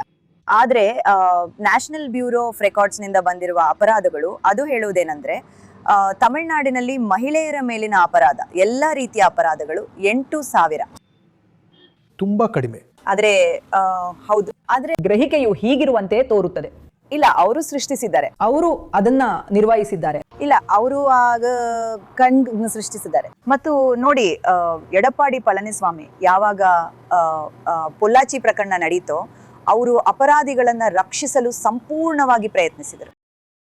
ಆದ್ರೆ ಇಂದು ತಮಿಳುನಾಡಿನಲ್ಲಿ ಮುಖ್ಯಮಂತ್ರಿಯವರು ಖಚಿತಪಡಿಸಿಕೊಳ್ತಾರೆ, ಯಾವಾಗ ಮಹಿಳೆಯರ ವಿರುದ್ಧ ಅಪರಾಧ ನಡೀತದೆಯೋ ಸಾಧ್ಯವಾದಷ್ಟು ತಕ್ಷಣವೇ ಅಪರಾಧದಲ್ಲಿ ಭಾಗಿಯಾಗಿರುವ ಜನರನ್ನು ಬಂಧಿಸಲಾಗುತ್ತದೆ ಮತ್ತು ನ್ಯಾಯವನ್ನು ಒದಗಿಸಲಾಗುತ್ತದೆ. ಆದ್ರೂ ನನ್ಗನ್ಸುತ್ತೆ ಅವ್ರಿಗೆ ಸಾಧ್ಯ ಆಗುತ್ತಿಲ್ಲ ಸರ್ಕಾರದ ವಿರುದ್ಧ ಏನನ್ನು ಹೇಳಲು. ಮತ್ತೆ ಇದೇ ನಿರೂಪಣೆ ಅವರು ನಿಮ್ಗೆ ಗೊತ್ತಲ್ಲ ಹರಡುತ್ತಿದ್ದಾರೆ BJP ಮತ್ತು AIADMK. ಮತ್ತೊಂದು ಪ್ರಮುಖ ವಿಷಯವೆಂದರೆ AIADMK BJPಯೊಂದಿಗೆ ಮೈತ್ರಿ ಮಾಡಿಕೊಂಡಿರುವುದು. ಅದು ಸಕಾರಾತ್ಮಕವೇ ಅಥವಾ ನಕಾರಾತ್ಮಕವೇ? ನೀವು ಹಲವಾರು ಚುನಾವಣೆಗಳನ್ನು ಗಮನಿಸಿದರೆ ಭಾರತದಾದ್ಯಂತ ಮತ್ತು ತಮಿಳುನಾಡಿನಲ್ಲಿ ಪ್ರಾದೇಶಿಕ ಪಕ್ಷಗಳ ಏಳಿಗೆ ರಾಷ್ಟ್ರೀಯ ಪಕ್ಷಗಳಿಗೆ ಹೋಲಿಸಿದರೆ ಅದ್ಭುತವಾಗಿದೆ. AIADMK ಮತ್ತು DMK ಅನ್ನು ನೋಡೋಣ. ತಮಿಳುನಾಡಿನ 2 ಪ್ರಮುಖ ಪ್ರಾದೇಶಿಕ ಪಕ್ಷಗಳು. ಅವರ ಮತಗಳ ಶೇಕಡಾವಾರು ಪ್ರಮಾಣ ವರ್ಷಗಳಿಂದ ಏರುತ್ತಲೇ ಇದೆ. ಮತ್ತು ಇದಕ್ಕೆ ವ್ಯತಿರಿಕ್ತವಾಗಿ ಇಲ್ಲಿರುವ ರಾಷ್ಟ್ರೀಯ ಪಕ್ಷಗಳನ್ನು ನೋಡಿದರೆ ಅವರ ಮತಗಳು ವರ್ಷಗಳಿಂದ ವ್ಯವಸ್ಥಿತವಾಗಿ ಕಡಿಮೆಯಾಗಿವೆ. ಹಾಗಾಗಿ ಇದು ಪ್ರಾದೇಶಿಕ ಪಕ್ಷಗಳ ಏಳಿಗೆ. ಹಾಗಾಗಿ ಒಂದು ರಾಷ್ಟ್ರೀಯ ಪಕ್ಷದೊಂದಿಗೆ ಮೈತ್ರಿ ಮಾಡಿಕೊಳ್ಳುವುದು ಒಳ್ಳೆಯದೇ ಅಥವಾ ಅಲ್ಲವೇ? ನಾವು ಇಲ್ಲಿನ BJPಯ ವರ್ಚಸ್ಸಿನ ಇತರ ಅಂಶಗಳಿಗೆ ಬರೋಣ. ಅದು ತಮಿಳುನಾಡಿನಲ್ಲಿ ಅಷ್ಟೇನೂ ಉತ್ತಮವಾಗಿಲ್ಲ. ಇಲ್ಲಿ ಅತಿ ಹೆಚ್ಚು ಕುಸಿತ ಕಂಡಿರುವ ಪ್ರಮುಖ ಪಕ್ಷಗಳಲ್ಲಿ ಒಂದು, ಮತ್ತು ಇದು ಎಲ್ಲರಿಗೂ ತಿಳಿದಿದೆ, ಅದು ಕಾಂಗ್ರೆಸ್. ಅದು ವಿನಾಶಕಾರಿಯಾಗಿದೆ. ಅಂತಿಮವಾಗಿ ಈ ಪ್ರಾದೇಶಿಕ ಪಕ್ಷದ ಬೆಳವಣಿಗೆಯು ಕೇವಲ ತಮಿಳುನಾಡಿನಲ್ಲಿ ಮಾತ್ರವೇ ಇಲ್ಲ, ಅದು ಇಡೀ ದೇಶಾದ್ಯಂತ ಇದೆ. ಕೇಂದ್ರ ರಾಜ್ಯ ಸಂಬಂಧ, ರಾಜ್ಯಗಳನ್ನು ಶೋಷಿಸಲು ಕೇಂದ್ರವು ಪ್ರಯತ್ನಿಸುತ್ತಿರುವುದರಿಂದ ಉಂಟಾದ ವೈಷಮ್ಯದ ಪರಿಣಾಮವಾಗಿ ಪ್ರಾದೇಶಿಕ ಪಕ್ಷಗಳು ಬೆಳೆದಿವೆ. ಇದನ್ನೊಮ್ಮೆ ನೋಡಿ, 1991ರಿಂದ ಅವು ಎಷ್ಟು ಬೆಳೆದಿವೆ ಎಂದು. ಅವು ಏಕಾಏಕಿ ಮೇಲೆದ್ದಿವೆ. ಇಂದಿನ ಚುನಾವಣೆಗಳಲ್ಲಿ ಅತ್ಯಂತ ವೇಗವಾಗಿ ಬೆಳೆಯುತ್ತಿರುವ ವಿದ್ಯಮಾನವೆಂದರೆ ಪ್ರಾದೇಶಿಕ ಪಕ್ಷಗಳ ಉದಯ. ಹಾಗಾದರೆ ದೊರಾಬ್, ಬಿಜೆಪಿಯೊಂದಿಗೆ ಮೈತ್ರಿ ಮಾಡಿಕೊಂಡಿರುವುದು AIADMK ಮಾಡಿದ ಮತ್ತೊಂದು ತಪ್ಪಾಗಿರಬಹುದೇ? ಯಾಕಂದರೆ ನಿಮಗೆ ಗೊತ್ತಲ್ಲ, ಹಿಂದಿ, ಈಗ ಆ ಡಿಲಿಮಿಟೇಷನ್ ಬಿಲ್ ಮೈತ್ರಿ ಮಾಡಿಕೊಳ್ಳುವುದು. ಅಂದರೆ ಜಯಲಲಿತಾ ಅವರು ಇದಕ್ಕೆ ಸಂಪೂರ್ಣವಾಗಿ ವಿರುದ್ಧವಾಗಿದ್ದರು. ಎಲ್ಲರೂ ಇದರ ವಿರುದ್ಧವಾಗಿದ್ದಾರೆ. ಮತ್ತು ಈಗ EPS ಹೋಗಿ ನಿಜವಾಗಿಯೂ ಮೈತ್ರಿ ಮಾಡಿಕೊಂಡು ಬಿಟ್ಟಿದ್ದಾರೆ. ಅದು ಅವರ ವರ್ಚಸ್ಸಿನ ಮೇಲೆ ಪರಿಣಾಮ ಬೀರುವುದೇ?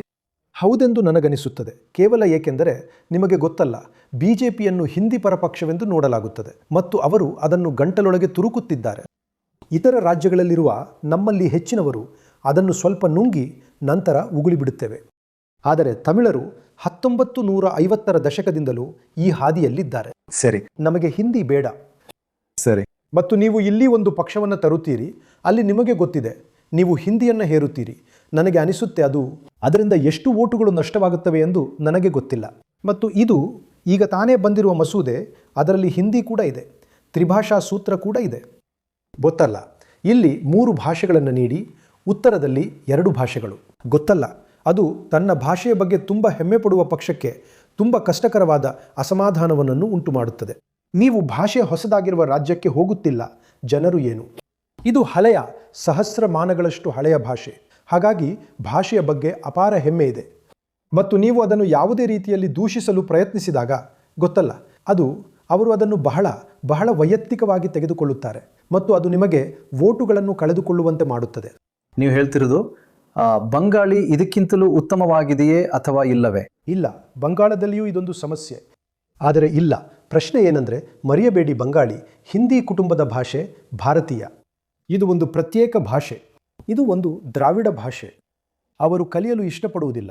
ಆದರೆ ಕೇಂದ್ರ, ರಾಜ್ಯ, ಹೊರಗಿನವರ ಬಗ್ಗೆ ಈ ಸಂಪೂರ್ಣ ವಿಷಯ ಹೌದು, ಎರಡಕ್ಕೂ ಸಾಮಾನ್ಯ.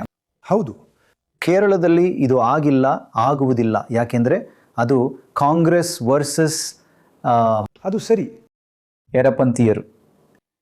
ಆದರೆ ಕೇಂದ್ರ ವರ್ಸಸ್ ರಾಜ್ಯದ ಆ ಅಂಶ ಮುಖ್ಯವಾಗಿದೆ.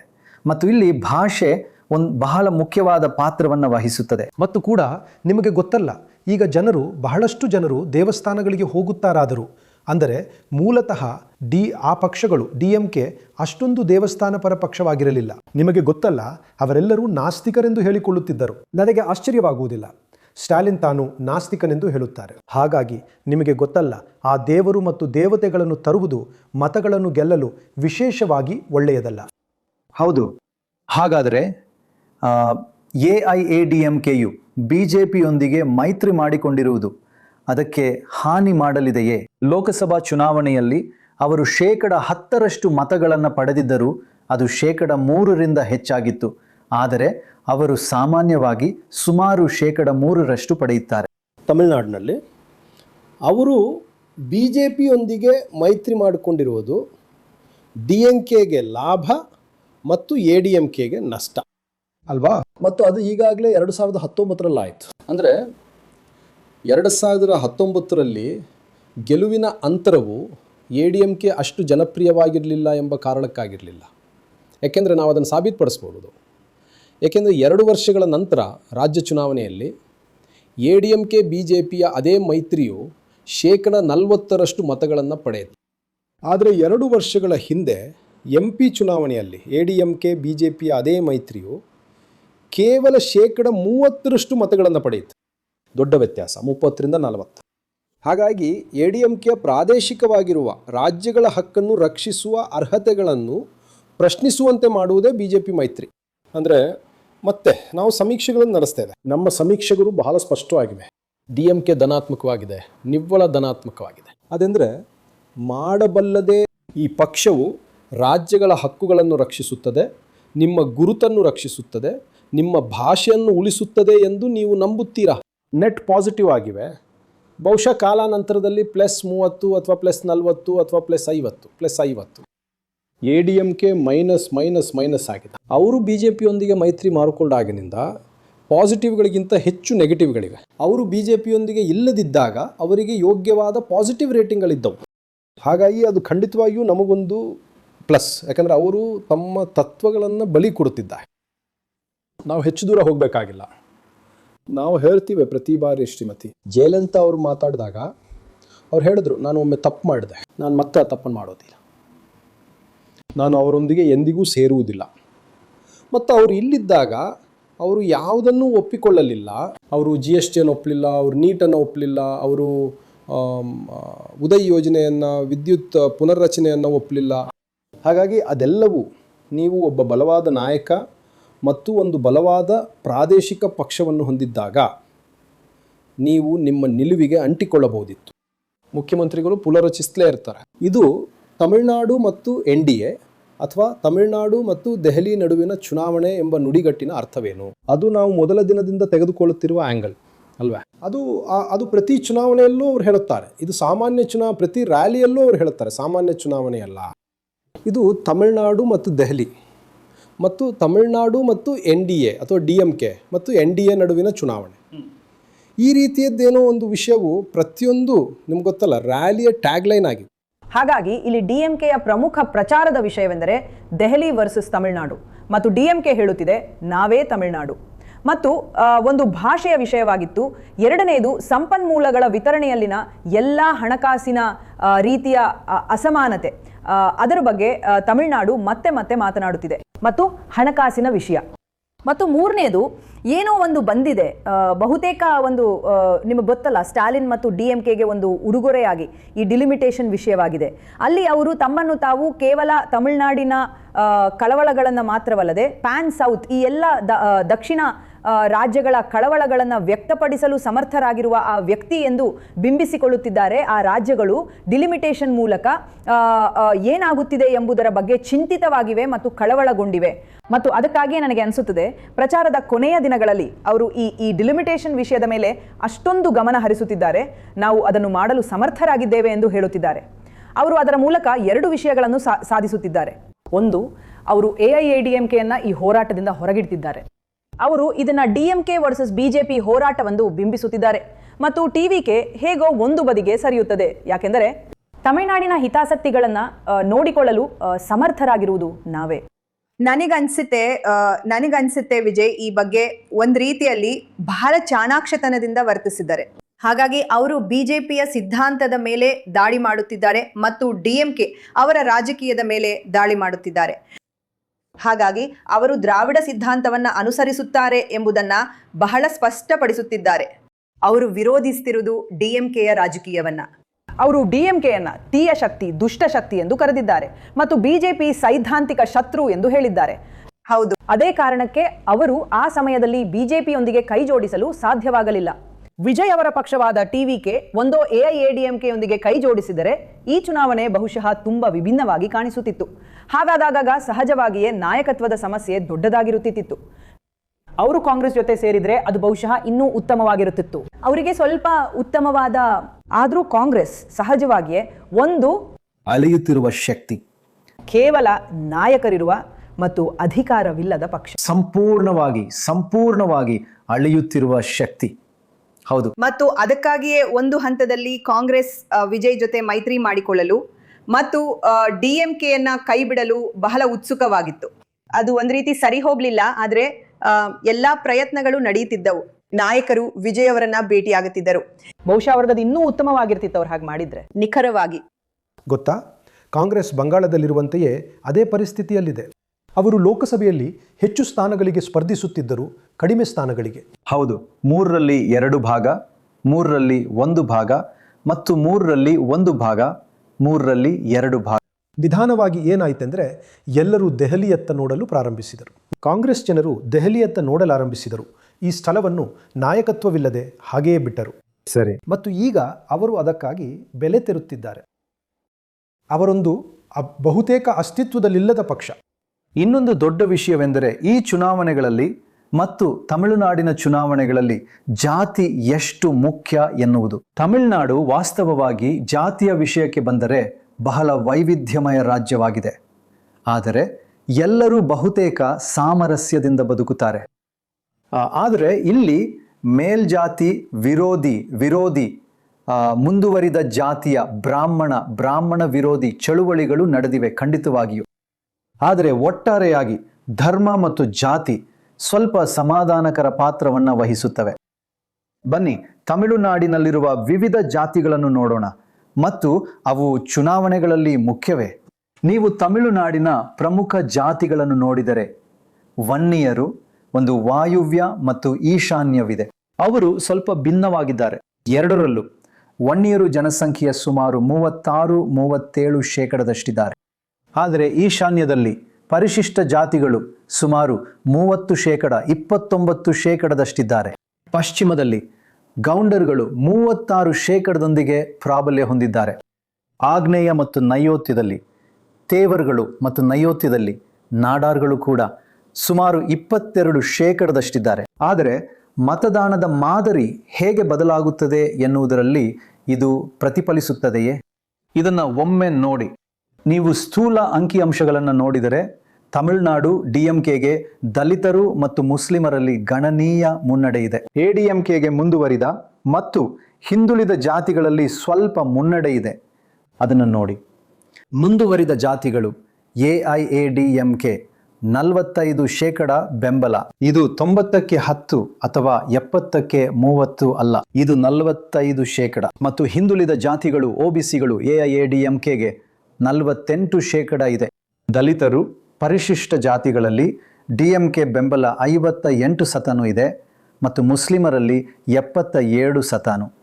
ಹಾಗಾಗಿ ವಿವಿಧ ಜಾತಿಗಳಲ್ಲಿ ಮತದಾನದ ಮಾದರಿಗಳಲ್ಲಿ ಸ್ವಲ್ಪ ವ್ಯತ್ಯಾಸವಿದೆ. ಹಾಗಾಗಿ ಜಾತಿಯು ಚುನಾವಣೆಗಳ ಮೇಲೆ ಒಂದು ಅಂತರ್ಗತ ಪ್ರಭಾವವನ್ನು ಹೊಂದಿದೆ ಮತ್ತು ಅದನ್ನು ಕಡಿಮೆ ಅಂದಾಜು ಮಾಡಬಾರದು.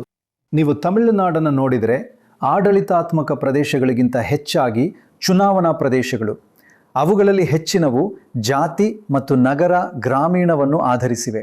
ವಾಸ್ತವವಾಗಿ ಚೆನ್ನೈ ನಗರ ಪ್ರದೇಶವಾಗಿದೆ ಮತ್ತು ಅದು ಸಂಪೂರ್ಣವಾಗಿ ಡಿಎಂಕೆ ಪಾಲಾಗುತ್ತದೆ. ಆದರೆ ವಾಯುವ್ಯ ಭಾಗವನ್ನು ನೋಡಿ, ಅದು ವನ್ನಿಯಾರ್ ಪಶ್ಚಿಮ ಪ್ರದೇಶವಾಗಿದೆ. ಅಲ್ಲಿ ಎಐಎಡಿಎಂಕೆ ಪ್ರಬಲವಾಗಿದೆ ಮತ್ತು ವನ್ನಿಯಾರ್ಗಳು 37% ಇದ್ದಾರೆ.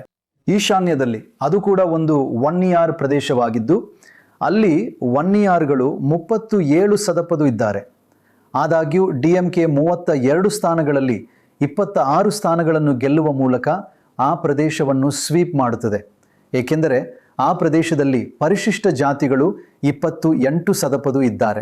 ನೀವು ಆಗ್ನೇಯವನ್ನು ನೋಡಿದರೆ ಅದು 62% ಗ್ರಾಮೀಣವಾಗಿದೆ. ಡಿಎಂಕೆ ಅಲ್ಲಿ ಬಹಳ ಉತ್ತಮವಾಗಿ ಕಾರ್ಯನಿರ್ವಹಿಸುತ್ತದೆ. ಮತ್ತು ನೈಋತ್ಯದಲ್ಲಿ ಅಲ್ಲಿ ಅದು ಮುಖ್ಯವಾಗಿ ನಗರ ಪ್ರದೇಶವಾಗಿದೆ. ಎಐಎಡಿಎಂಕೆ ಉತ್ತಮವಾಗಿ ಕಾರ್ಯನಿರ್ವಹಿಸುತ್ತದೆ. ಮತ್ತು ವಾಸ್ತವವಾಗಿ ಕೇರಳದೊಂದಿಗಿನ ಗಡಿಯುದ್ದಕ್ಕೂ ಇರುವ ಸಂಪೂರ್ಣ ಪಟ್ಟಿಯಲ್ಲಿ ಅದು ನಗರ ಪ್ರದೇಶವಾಗಿದೆ ಮತ್ತು ಎಐಎಡಿಎಂಕೆ ಬಹಳ ಉತ್ತಮವಾಗಿ ಕಾರ್ಯನಿರ್ವಹಿಸುತ್ತದೆ, ವಿಶೇಷವಾಗಿ ಪಶ್ಚಿಮದಲ್ಲಿ. ಎಐಎಡಿಎಂಕೆ ಉತ್ತಮವಾಗಿ ಕಾರ್ಯನಿರ್ವಹಿಸುತ್ತದೆ ಏಕೆಂದರೆ ಅದು ಗೌಂಡರ್ ಮತ್ತು ನಗರ ಎರಡೂ ಆಗಿದೆ. ಆ ಸಂಯೋಜನೆಯು ಅವರಿಗೆ ದೊಡ್ಡ ಮುನ್ನಡೆಯನ್ನು ನೀಡುತ್ತದೆ. ಕೊನೆಯದಾಗಿ ನಗರ ಪ್ರದೇಶಗಳ ಒಂದು ತ್ವರಿತ ನೋಟ. ಪಶ್ಚಿಮದಾದ್ಯಂತ ಎಐಎಡಿಎಂಕೆ ಉತ್ತಮವಾಗಿ ಕಾರ್ಯನಿರ್ವಹಿಸುವ ಸ್ಥಳಗಳನ್ನು ನೀವು ನೋಡಬಹುದು. ಅವು ತಮಿಳುನಾಡಿನ ನಗರೀಕೃತ ಪ್ರದೇಶಗಳಂತೆಯೇ ಬಹುತೇಕ ನಿಖರವಾಗಿ ಅದೇ ಪ್ರದೇಶಗಳಾಗಿವೆ. ಹಾಗಾಗಿ ತಮಿಳುನಾಡಿನಾದ್ಯಂತ ಈ ಎಲ್ಲ ವಿಭಿನ್ನ ಜಾತಿಗಳಿದ್ದರೂ ಒಂದು ವಿಷಯ ಸಾಮಾನ್ಯವಾಗಿದೆ. ಈ ಪ್ರತಿಯೊಂದು ಪ್ರದೇಶಗಳಲ್ಲಿಯೂ ಡಿಎಂಕೆ ಪರವಾಗಿ ಧನಾತ್ಮಕ ಒಲವಿದೆ. ಅದು ವ್ಯತ್ಯಾಸವಾಗುತ್ತದೆ, ಆದರೆ ಎಲ್ಲವೂ ಧನಾತ್ಮಕ. ಮತ್ತು ಎಐಎಡಿಎಂಕೆ ವಿಷಯದಲ್ಲಿ ನಿಖರವಾಗಿ ಇದರ ವಿರುದ್ಧ. ಈ ಪ್ರತಿಯೊಂದು ಪ್ರದೇಶಗಳಲ್ಲಿಯೂ ನಕಾರಾತ್ಮಕ ಒಲವಿದೆ, ಆದರೂ ಒಲವಿನ ಪ್ರಮಾಣವು ಬದಲಾಗುತ್ತದೆ. ಆದರೆ ಇದು ಪ್ರತಿಯೊಂದು ಪ್ರದೇಶದಲ್ಲಿಯೂ ನಕಾರಾತ್ಮಕ ಮತ್ತು ಡಿಎಂಕೆ ಧನಾತ್ಮಕವಾಗಿದೆ. ತಮಿಳುನಾಡಿನಲ್ಲಿ ಅಥವಾ ಬಹುಶಃ ದೇಶದಾದ್ಯಂತ ಜಾತಿ ಒಂದು ದೈನಂದಿನ ಅಂಶವಾಗಿದೆ. ಅದು ಕೇವಲ ರಾಜಕೀಯದಲ್ಲಿ ಮಾತ್ರವಲ್ಲ, ಅದು ಕೆಲಸದ ಸ್ಥಳದಲ್ಲಿದೆ. ಅದು ಇದೆ. ಒಂದು ರೆಸ್ಟೋರೆಂಟ್ಗೆ ಹೋದ್ರೆ ಅಲ್ಲಿ ಜಾತಿ ಇದೆ. ನೀವು ಪೆಟ್ರೋಲ್ ಪಂಪ್ಗೆ ಹೋದ್ರೆ ಅಲ್ಲಿ. ಹಾಗಾಗಿ ಪ್ರತಿದಿನ ಬೆಳಿಗ್ಗೆಯಿಂದ ರಾತ್ರಿಯವರೆಗೆ ಎಲ್ಲವೂ ಜಾತಿಯೇ. ಮತ್ತು ಚುನಾವಣೆಗಳು ಸಂಪೂರ್ಣವಾಗಿ ಜಾತಿ ಆಧಾರಿತವಾಗಿವೆ. ವಿಜಯ್ ಅವರ ಪಕ್ಷದಲ್ಲಿಯೂ ಸಹ ವನ್ನಿಯರ್ಗಳು ಪ್ರಬಲವಾಗಿರುವಲ್ಲಿ ಅವರು ವನ್ನಿಯರ್ಗೆ ಸೀಟ್ ಕೊಟ್ಟಿದ್ದಾರೆ. ಮೊದಲಿಯಾರ್ಗಳು ಪ್ರಬಲವಾಗಿರುವಲ್ಲಿ ಅವರು ಮೊದಲಿಯಾರ್ಗೆ ಸೀಟ್ ಕೊಟ್ಟಿದ್ದಾರೆ. ತೇವರುಗಳು ಪ್ರಬಲವಾಗಿರುವಲ್ಲಿ ಅವರು ತೇವರ್ಗೆ ಸೀಟ್ ಕೊಟ್ಟಿದ್ದಾರೆ. ಅವರು ಹೊರಗೆ ಸಾರ್ವಜನಿಕವಾಗಿ ಎಲ್ಲಾ ವಿಷಯಗಳ ಬಗ್ಗೆ ಮಾತಾಡಬಹುದು, ಆದ್ರೆ ವಾಸ್ತವದಲ್ಲಿ ಇದೇ ಇರುವುದು. ಡಿಎಂಕೆ ಅಲ್ಲಿನ ಪ್ರಬಲ ಜಾತಿಗೆ ಸೀಟುಗಳನ್ನ ನೀಡಿದೆ. ಈ ಚುನಾವಣೆಯಲ್ಲಿ ನನ್ನ ಗುರಿ ಡಿಎಂಕೆಯನ್ನ ಅಧಿಕಾರದಿಂದ ಕೆಳಗಿಳಿಸಬೇಕು. ಹೌದು, ಆಡಳಿತ ನಡೆಸಲು ಅಯೋಗ್ಯರು. ಡಿಎಂಕೆ ಮತಗಳು ಹಿಂದುಳಿದ ಸಮುದಾಯಗಳು ಮತ್ತು ದಮನಿತ ಸಮುದಾಯಗಳು ಎಲ್ಲವೂ ಎರಡೂ ಆಗಿವೆ. ನಾನು ಹೇಳೋದಿಲ್ಲ, ನಿಮಗೆ ಗೊತ್ತಲ್ಲ, ಯಾವುದೇ ಸಮುದಾಯ ಅಥವಾ ಸಮಾಜದ ಯಾವುದೇ ವರ್ಗ ಸಂಪೂರ್ಣವಾಗಿ ವಿಜಯ್ಗೆ ಮತ ಹಾಕಲು ಹೋಗುತ್ತಿದೆ ಅಂತ. ಯಾಕೆಂದ್ರೆ ನನಗೆ ಅನ್ಸುತ್ತದೆ, ಜನರಿಗೆ ಅರ್ಥವಾಗ್ತದೆ. ನಿಮ್ಗೆ ಗೊತ್ತಲ್ಲ, ಅವರು ಯಾವುದೇ ಸೈದ್ಧಾಂತಿಕ ಹಿನ್ನೆಲೆ ಅಥವಾ ಜನರ ಪರವಾಗಿ ನಿಲ್ಲಲು ಒಂದು ಮೂಲ ಸಿದ್ಧಾಂತದೊಂದಿಗೆ ಬಂದಿಲ್ಲ, ಅಥವಾ ಕನಿಷ್ಠ ಪಕ್ಷ ನಾವು ಇದುವರೆಗೂ ಅದು ಏನಂತೂ ಕಂಡುಹಿಡಿಯಲು ಸಾಧ್ಯವಾಗಿಲ್ಲ. ಹಾಗಾಗಿ ಉಮಾ, ಜಾತಿ ಮುಖ್ಯವಾಗುತ್ತದೆ, ಆದರೆ ನೀವು ಬೇರೆ ಅನೇಕ ರಾಜ್ಯಗಳಲ್ಲಿ ಕಾಣುವ ಹಾಗೆ ಇದು ಚುನಾವಣಾ ಪ್ರಚಾರದಲ್ಲಿ ಒಂದು ದೊಡ್ಡ ವಿಷಯವಾಗುವುದಿಲ್ಲ. ನೀವು ವಾಯುವ್ಯದಲ್ಲಿ ವನ್ನಿಯರ್ಗಳು ಪ್ರಬಲರಾಗಿದ್ದಾರೆ ಎಂದು ಹೇಳಿದಿರಲ್ಲ, PMK AIADMK ಜೊತೆ ಸೇರಿಕೊಳ್ಳುತ್ತಿರುವುದು, ಅವರು ಅದನ್ನು ಒಂದು ದೊಡ್ಡ ಅನುಕೂಲವೆಂದು ನೋಡುವುದಕ್ಕೆ ಕಾರಣ ಆ ಶಕ್ತಿಗಳು ಒಂದಾಗುವುದೇ ಆಗಿದೆ. ನಾವು ಪರಿಶಿಷ್ಟ ಜಾತಿಯವರಲ್ಲಿ DMKಗೆ ಮತ ಬ್ಯಾಂಕ್ ಇರುವುದರ ಬಗ್ಗೆಯೂ ಉಲ್ಲೇಖಿಸಿದ್ದೇವೆ. ವನ್ನಿಯರ್ಗಳು ಮತ್ತು ಪರಿಶಿಷ್ಟ ಜಾತಿಯವರ ನಡುವೆ ರಾಜ್ಯದಲ್ಲಿ ಸಾಂಪ್ರದಾಯಿಕ ವೈರತ್ವವಿದೆ. ಮತ್ತು ಆದರೆ ಎಕ್ಸಾಕ್ಟ್ ಮತ ಇಲ್ಲಿ ಬರುತ್ತದೆ, ಯಾಕೆಂದ್ರೆ ಮತ ಚಲಾಯಿಸುತ್ತಿರುವುದು ಪರಿಶಿಷ್ಟ ಜಾತಿಯ ಯುವಕರೇ ಆಗಿರಲಿ ಅಥವಾ ವ್ಯಾನಿಯರ್ ಯುವಕರೇ ಆಗಿರಲಿ, ಅವರು ಜಾತಿ ನಿರಪೇಕ್ಷರು. ಅವರು ವಿಜಯ್ ಅವರನ್ನ ನೋಡ್ತಾ ಇದ್ದಾರೆ. ಬಹುಶಃ ಇದೊಂದೇ ರಾಜ್ಯ ಇಲ್ಲಿ ಯಾವಾಗಲೂ ತನ್ನ ಸ್ಕ್ರೀನ್ ನೇಮ್ ಆಗಿ ವಿಜಯ್ ಎಂದು ಬಳಸುತ್ತಿದ್ದ ವಿಜಯ್ ಈಗ ತನ್ನನ್ನು ಜೋಸೆಫ್ ವಿಜಯ್ ಎಂದು ಕರೆದುಕೊಳ್ಳುತ್ತಿದ್ದಾನೆ, ಮತ್ತು ಅದು ಮುಖ್ಯವಾಗುವುದೇ ಇಲ್ಲ. ಹಾಗಾಗಿ ಆ ಅರ್ಥದಲ್ಲಿ ಧರ್ಮವೂ ಕೂಡ, ನಾನು ಹೇಳ್ತಿರೋದು, ಒಬ್ಬ ಜೋಸೆಫ್ ವಿಜಯ್ ಅವರ ಧರ್ಮ ತಮಿಳುನಾಡಿನ ಜನರಿಗೆ, ಅವರ ಅಭಿಮಾನಿ ಯಾರೇ ಆಗಿರಲಿ ಅಥವಾ ಬಹುಶಃ ಅವರಿಗೆ ಮತ ಹಾಕೋರು ಯಾರೇ ಆಗಿರಲಿ, ಮುಖ್ಯವಾಗುವುದಿಲ್ಲ. ಅದು ಒಂದು ವಿಷಯ. ಎರಡನೇ ಭಾಗ, ದಕ್ಷಿಣದಲ್ಲಿರುವ ತೇವರ್, ದೇಶದ ದಕ್ಷಿಣ ಭಾಗ, AIADMK EPS ಅವರು TTV ಶಶಿಕಲಾ ಅವರನ್ನ ಪಕ್ಷದಿಂದ ಮತ್ತು OPS ಅವರನ್ನ ಪಕ್ಷದಿಂದ ಹೊರಗಿಟ್ಟಿದ್ದರಿಂದ ಒಂದು ಗೌಂಡರ್ ಪಕ್ಷವಾಗಿ ಮಾರ್ಪಟ್ಟಿದೆ ಎಂದು ನೋಡಲಾಯಿತು. ಮತ್ತು ಅವರು ಗೌಂಡರ್ ಜಾತಿ ಆಧಾರದೊಂದಿಗೆ ಅದನ್ನು ಬಲಪಡಿಸಿದ್ದರೂ ಸಹ ಅದು ಅವರ ದೌರ್ಬಲ್ಯವಾಗಿದೆ ಎಂದು ಅರಿತುಕೊಂಡರು ಮತ್ತು ಅದನ್ನು ಕೊಂಗು ಬೆಲ್ಟ್, ಪಶ್ಚಿಮ ಬೆಲ್ಟ್ ಎಂದು ಕರೆಯಲಾಗುತ್ತದೆ, ಅಲ್ಲಿ ಅವರು ಉತ್ತಮ ಸಾಧನೆ ಮಾಡಿದ್ದಾರೆ. ಮತ್ತು ವಾಸ್ತವವಾಗಿ ಹಿಂದಿನ ಚುನಾವಣೆಯಲ್ಲಿ ಅವರ ರಾಜಕೀಯ ಅದೃಷ್ಟವನ್ನು ಕಾಪಾಡಿದ್ದು ಆ ಒಂದೇ ಪ್ರದೇಶ. ಸರಿ. ಹಾಗಾಗಿ ಸಮತೋಲನಗೊಳಿಸಲು ಅವರು ಈಗ TTV ದಿನಕರನ್ ಅವರನ್ನು ಮರಳಿ ಕರೆತಂದಿದ್ದಾರೆ. ಮತ್ತು ನಂತರ ಹಲವು ಬಾರಿ ಮಾಜಿ ಮುಖ್ಯಮಂತ್ರಿಯಾಗಿದ್ದ OPS ಅವರ ಆಶ್ಚರ್ಯಕರ ವಿಷಯವಿದೆ, ಅವರು DMK ಕಡೆಗೆ ಹೋಗ್ತಾರೆ. ಹಾಗಾಗಿ ದಕ್ಷಿಣದಲ್ಲಿ ಅವರು ಆ ತೇವರ್ ಸಮತೋಲನವನ್ನು ಸೃಷ್ಟಿಸಲು ಪ್ರಯತ್ನಿಸುತ್ತಿದ್ದಾರೆ. ಯಾಕೆಂದರೆ OPS ಅವರಿಗೆ ತಮ್ಮದೇ ಆದ ವೈಯಕ್ತಿಕ ವರ್ಚಸ್ಸಿದೆ. ಅಲ್ಲಿನ ಅವರ ವರ್ಚಸ್ಸಿನಿಂದಾಗಿ ತಮ್ಮ ಮಗನಿಗಾಗಿ ಸಂಸತ್ ಚುನಾವಣೆಯನ್ನು ಗೆಲ್ಲಲು ಅವರಿಗೆ ಸಾಧ್ಯವಾಯಿತು. ಮತ್ತು ಆದ್ದರಿಂದ ಒಂದು ಕಡೆ OPS, ಈ ಕಡೆ TTV ದಿನಕರನ್. ಇದು ನಿಜವಾಗಿಯೂ ಸಂಕೀರ್ಣವಾಗಿದೆ, ಆದರೆ ನೀವು ಅದನ್ನ ಬಹಳ ಸ್ಪಷ್ಟವಾಗಿ ಹೇಳಿದ್ದೀರಿ. ತುಂಬಾ ಧನ್ಯವಾದಗಳು. ನಾವು ಈಗ ಘಟಾನುಘಟಿಗಳತ್ತ ಸಾಗೋಣ. ಈಗ ನಮಗೆ ಗೊತ್ತು, ಬಂಗಾಲದಲ್ಲಿ ಪ್ರತಿಯೊಬ್ಬ ಬಂಗಾಳಿಯೂ ಒಬ್ಬ ಹೆವಿ ವೇಟ್.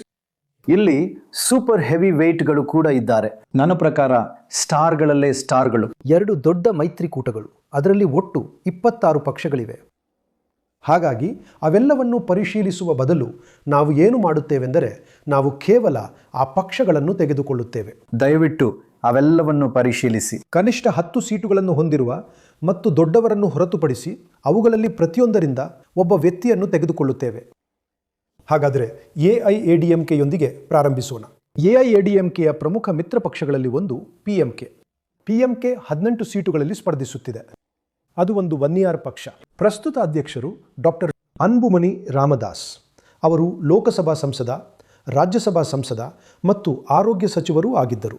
ಅವರು ಈ ಬಾರಿ ಸ್ಪರ್ಧಿಸುತ್ತಿಲ್ಲ. ಅವರ ಪತ್ನಿ ಸೌಮ್ಯ ಅನ್ಬುಮನಿ ಧರ್ಮಪುರಿಯಿಂದ ಸ್ಪರ್ಧಿಸುತ್ತಿದ್ದಾರೆ. ಹಾಗಾಗಿ ಅದು ಒಂದು. ಮತ್ತೊಂದು ಪಕ್ಷ ಖಂಡಿತವಾಗಿಯೂ BJP. ಅದು 27 ಸೀಟುಗಳಲ್ಲಿ ಸ್ಪರ್ಧಿಸುತ್ತಿದೆ. ಅದು ಬಹಳಾನೇ ಹೆಚ್ಚು ಸೀಟುಗಳು. ತಿರುನಲ್ವೇಲಿಯ ನೈನಾರ್ ನಾಗೇಂದ್ರನ್ ಅವರು ತಿರುನಲ್ವೇಲಿಯಲ್ಲಿ 5 ಚುನಾವಣೆಗಳಲ್ಲಿ ಸ್ಪರ್ಧಿಸಿ 3ರಲ್ಲಿ ಗೆದ್ದಿದ್ದಾರೆ. ಅವರು ಹಾಲಿ ಶಾಸಕ. ಆದರೆ ಅವರು 2017ರಲ್ಲಿ BJPಗೆ ಪಕ್ಷಾಂತರ ಮಾಡಿದರು. ಅದಕ್ಕಾಗಿಯೇ ಅವರು ಈಗ BJP ಅಧ್ಯಕ್ಷರಾಗಿದ್ದಾರೆ. ನಂತರ ನಾವು AMMK ಕಡೆಗೆ ಹೋಗೋಣ. ಅದು 11 ಸೀಟುಗಳಲ್ಲಿ ಸ್ಪರ್ಧಿಸುತ್ತಿದೆ. ಅದು TT ಅವರ ಪಕ್ಷ. ದಿನಕರನ್ ಅವರು ಶಶಿಕಲಾ ಅವರ ಸೋದರಳಿಯ ಮತ್ತು ಜಯಲಲಿತಾ ಅವರ ಕೃಪೆಯಿಂದ ರಾಜ್ಯಸಭಾ ಮತ್ತು ಲೋಕಸಭಾ ಸಂಸದರಾಗಿದ್ದರು. ಈಗ ವಿಶೇಷವೆಂದರೆ ಇಬ್ಬರೂ ಶ್ರೀ ರಾಮದಾಸ್ ಅನ್ಬುಮಣಿ ಅವರ ತಂದೆ ಮತ್ತು ದಿನಕರನ್ ಅವರ ಚಿಕ್ಕಮ್ಮ ಇಬ್ಬರು ತಮ್ಮ ಉತ್ತರಾಧಿಕಾರಿಗಳು ಚೆನ್ನಾಗಿ ಮಾಡದಂತೆ ನೋಡಿಕೊಳ್ಳಲು ಪ್ರಯತ್ನಿಸುತ್ತಿದ್ದಾರೆ. ಹಾಗಾಗಿ ಅವರು ಜೊತೆಗೆ ಅಭ್ಯರ್ಥಿಗಳನ್ನು ನಿಲ್ಲಿಸಿದ್ದಾರೆ. ಈಗ ನಾವು ದೊಡ್ಡ ಪಕ್ಷಗಳ ಕಡೆಗೆ ಹೋಗೋಣ. ಎಐಎಡಿಎಂಕೆ 166 ಸೀಟುಗಳಲ್ಲಿ ಸ್ಪರ್ಧಿಸುತ್ತಿದೆ. ಅಂದಹಾಗೆ ಎಐಎಡಿಎಂಕೆ ಮಹಿಳೆಯರಿಗೆ 20ಕ್ಕಿಂತ ಕಡಿಮೆ ಸೀಟುಗಳನ್ನು ನೀಡಿದೆ. ಡಿಎಂಕೆ ಕೂಡ ಹಾಗೆಯೇ ಮಾಡಿದೆ. ಹಾಗಾಗಿ ಇವುಗಳಲ್ಲಿ ಯಾವುದನ್ನು ನಿಜವಾಗಿಯೂ ಮಹಿಳೆಯರ ಪಕ್ಷಗಳು ಎಂದು ಕರೆಯಲಾಗುವುದಿಲ್ಲ. ಎಡಪ್ಪಾಡಿ ಪಳನಿಸ್ವಾಮಿ ಅವರು ಎಡಪ್ಪಾಡಿಯಿಂದ ಸ್ಪರ್ಧಿಸಿದ್ದಾರೆ. ಇದೇ ಕ್ಷೇತ್ರದಿಂದ ಇದು 8ನೇ ಚುನಾವಣೆ. ಕಳೆದ 3 ಚುನಾವಣೆಗಳನ್ನು ಸೇರಿಸಿ ಅವರು 5ರಲ್ಲಿ ಗೆದ್ದಿದ್ದಾರೆ. ಕಳೆದ ಚುನಾವಣೆಯಲ್ಲಿ ಅವರು 40ಕ್ಕಿಂತ ಹೆಚ್ಚು ಬಹುಮತವನ್ನು ಹೊಂದಿದ್ದರು. ಅವರು ಸಚಿವರು. ಅವರು 2017ರಿಂದ 2021ರವರೆಗೆ ಮಾಜಿ ಮುಖ್ಯಮಂತ್ರಿ ಮತ್ತು 2021ರಿಂದ ವಿಧಾನಸಭೆಯಲ್ಲಿ ವಿರೋಧ ಪಕ್ಷದ ನಾಯಕರು. ವಿಲ್ಲುಪುರಂನಿಂದ ಶ್ರೀ ಪಿ ಷಣ್ಮುಗಂ ಅವರು ರಾಜ್ಯಸಭಾ ಸಂಸದ ಮತ್ತು ಮಾಜಿ ಸಚಿವರು. ಅವರು 2021ರ ವಿಧಾನಸಭೆ ಚುನಾವಣೆಯಲ್ಲಿ ವಿಲ್ಲುಪುರಂನಲ್ಲಿ ಸೋತರು. ಅದಕ್ಕೂ ಮೊದಲು 2011ರಲ್ಲಿ ಮತ್ತು 2016ರಲ್ಲಿ ಗೆದ್ದಿದ್ದರು. ಈಗ ಅವರು ರಾಜ್ಯಸಭೆಯಿಂದ ಹಿಂತಿರುಗಿದ್ದಾರೆ ಮತ್ತು ವಿಧಾನಸಭೆಯಲ್ಲಿ ಸ್ಪರ್ಧಿಸಲು ಬಯಸುತ್ತಾರೆ. ಮತ್ತು 3ನೇವರು ಕುಮಾರಕೊಟ್ಟಂನಿಂದ ಶ್ರೀ ಪಿ ತಂಗಮಡಿ ಅವರು ಈ ಕ್ಷೇತ್ರದಿಂದ ಕಳೆದ 3 ಚುನಾವಣೆಗಳಲ್ಲಿ ಗೆದ್ದಿದ್ದಾರೆ. ಕಳೆದ ಚುನಾವಣೆಯಲ್ಲಿ ಅವರು 15ರಷ್ಟು ಬಹುಮತದಿಂದ ಗೆದ್ದರು ಮತ್ತು ಅವರು ಎಐಎಡಿಎಂಕೆಯ ಇಪಿಎಸ್ ಸರ್ಕಾರದಲ್ಲಿ ಸಚಿವರಾಗಿದ್ದರು, ಕಳೆದ ಸಚಿವರು. ಹಾಗಾದರೆ ಡಿಎಂಕೆಯ ಮಿತ್ರ ಪಕ್ಷಗಳ ಬಳಿ ಹೋಗೋಣ. ಮೊದಲು ಮಿತ್ರ ಪಕ್ಷಗಳು, ನಂತರ ಪ್ರಮುಖ ಪಕ್ಷಗಳು. ಕಾಂಗ್ರೆಸ್ ನಾವು ಮಾತಾಡಿದಂತೆ ಅವರಿಗೆ ಅಷ್ಟೇನೂ ಅನುಕೂಲಕರವಾಗಿಲ್ಲ. 28 ಸೀಟುಗಳು. ಇದು ಬಹಳ ಕಷ್ಟಕರವಾದ ಹೆಸರು. ಸೆಲ್ವ ಪೆರುಂಡೈ ಅವರು ಶ್ರೀಪೆರುಂಬುದೂರ್ನಿಂದ ಸ್ಪರ್ಧಿಸುತ್ತಿದ್ದಾರೆ. ಅಲ್ಲಿ ರಾಜೀವ್ ಗಾಂಧಿಯವರ ಹತ್ಯೆಯಾಗಿತ್ತು. ಅವರು ಪ್ರಸ್ತುತ ಕಾಂಗ್ರೆಸ್ ಅಧ್ಯಕ್ಷರಾಗಿದ್ದಾರೆ ಮತ್ತು ಅವರು ಅದೇ ರಾಜ್ಯದ MLA ಆಗಿದ್ದಾರೆ. ಅವರು 4 ಚುನಾವಣೆಗಳಲ್ಲಿ ಸ್ಪರ್ಧಿಸಿದ್ದಾರೆ, 2 ಗೆದ್ದಿದ್ದಾರೆ, 2 ಸೋತಿದ್ದಾರೆ. ಅವರ ಪ್ರಸ್ತುತ ಬಹುಮತ ಕೇವಲ 4%.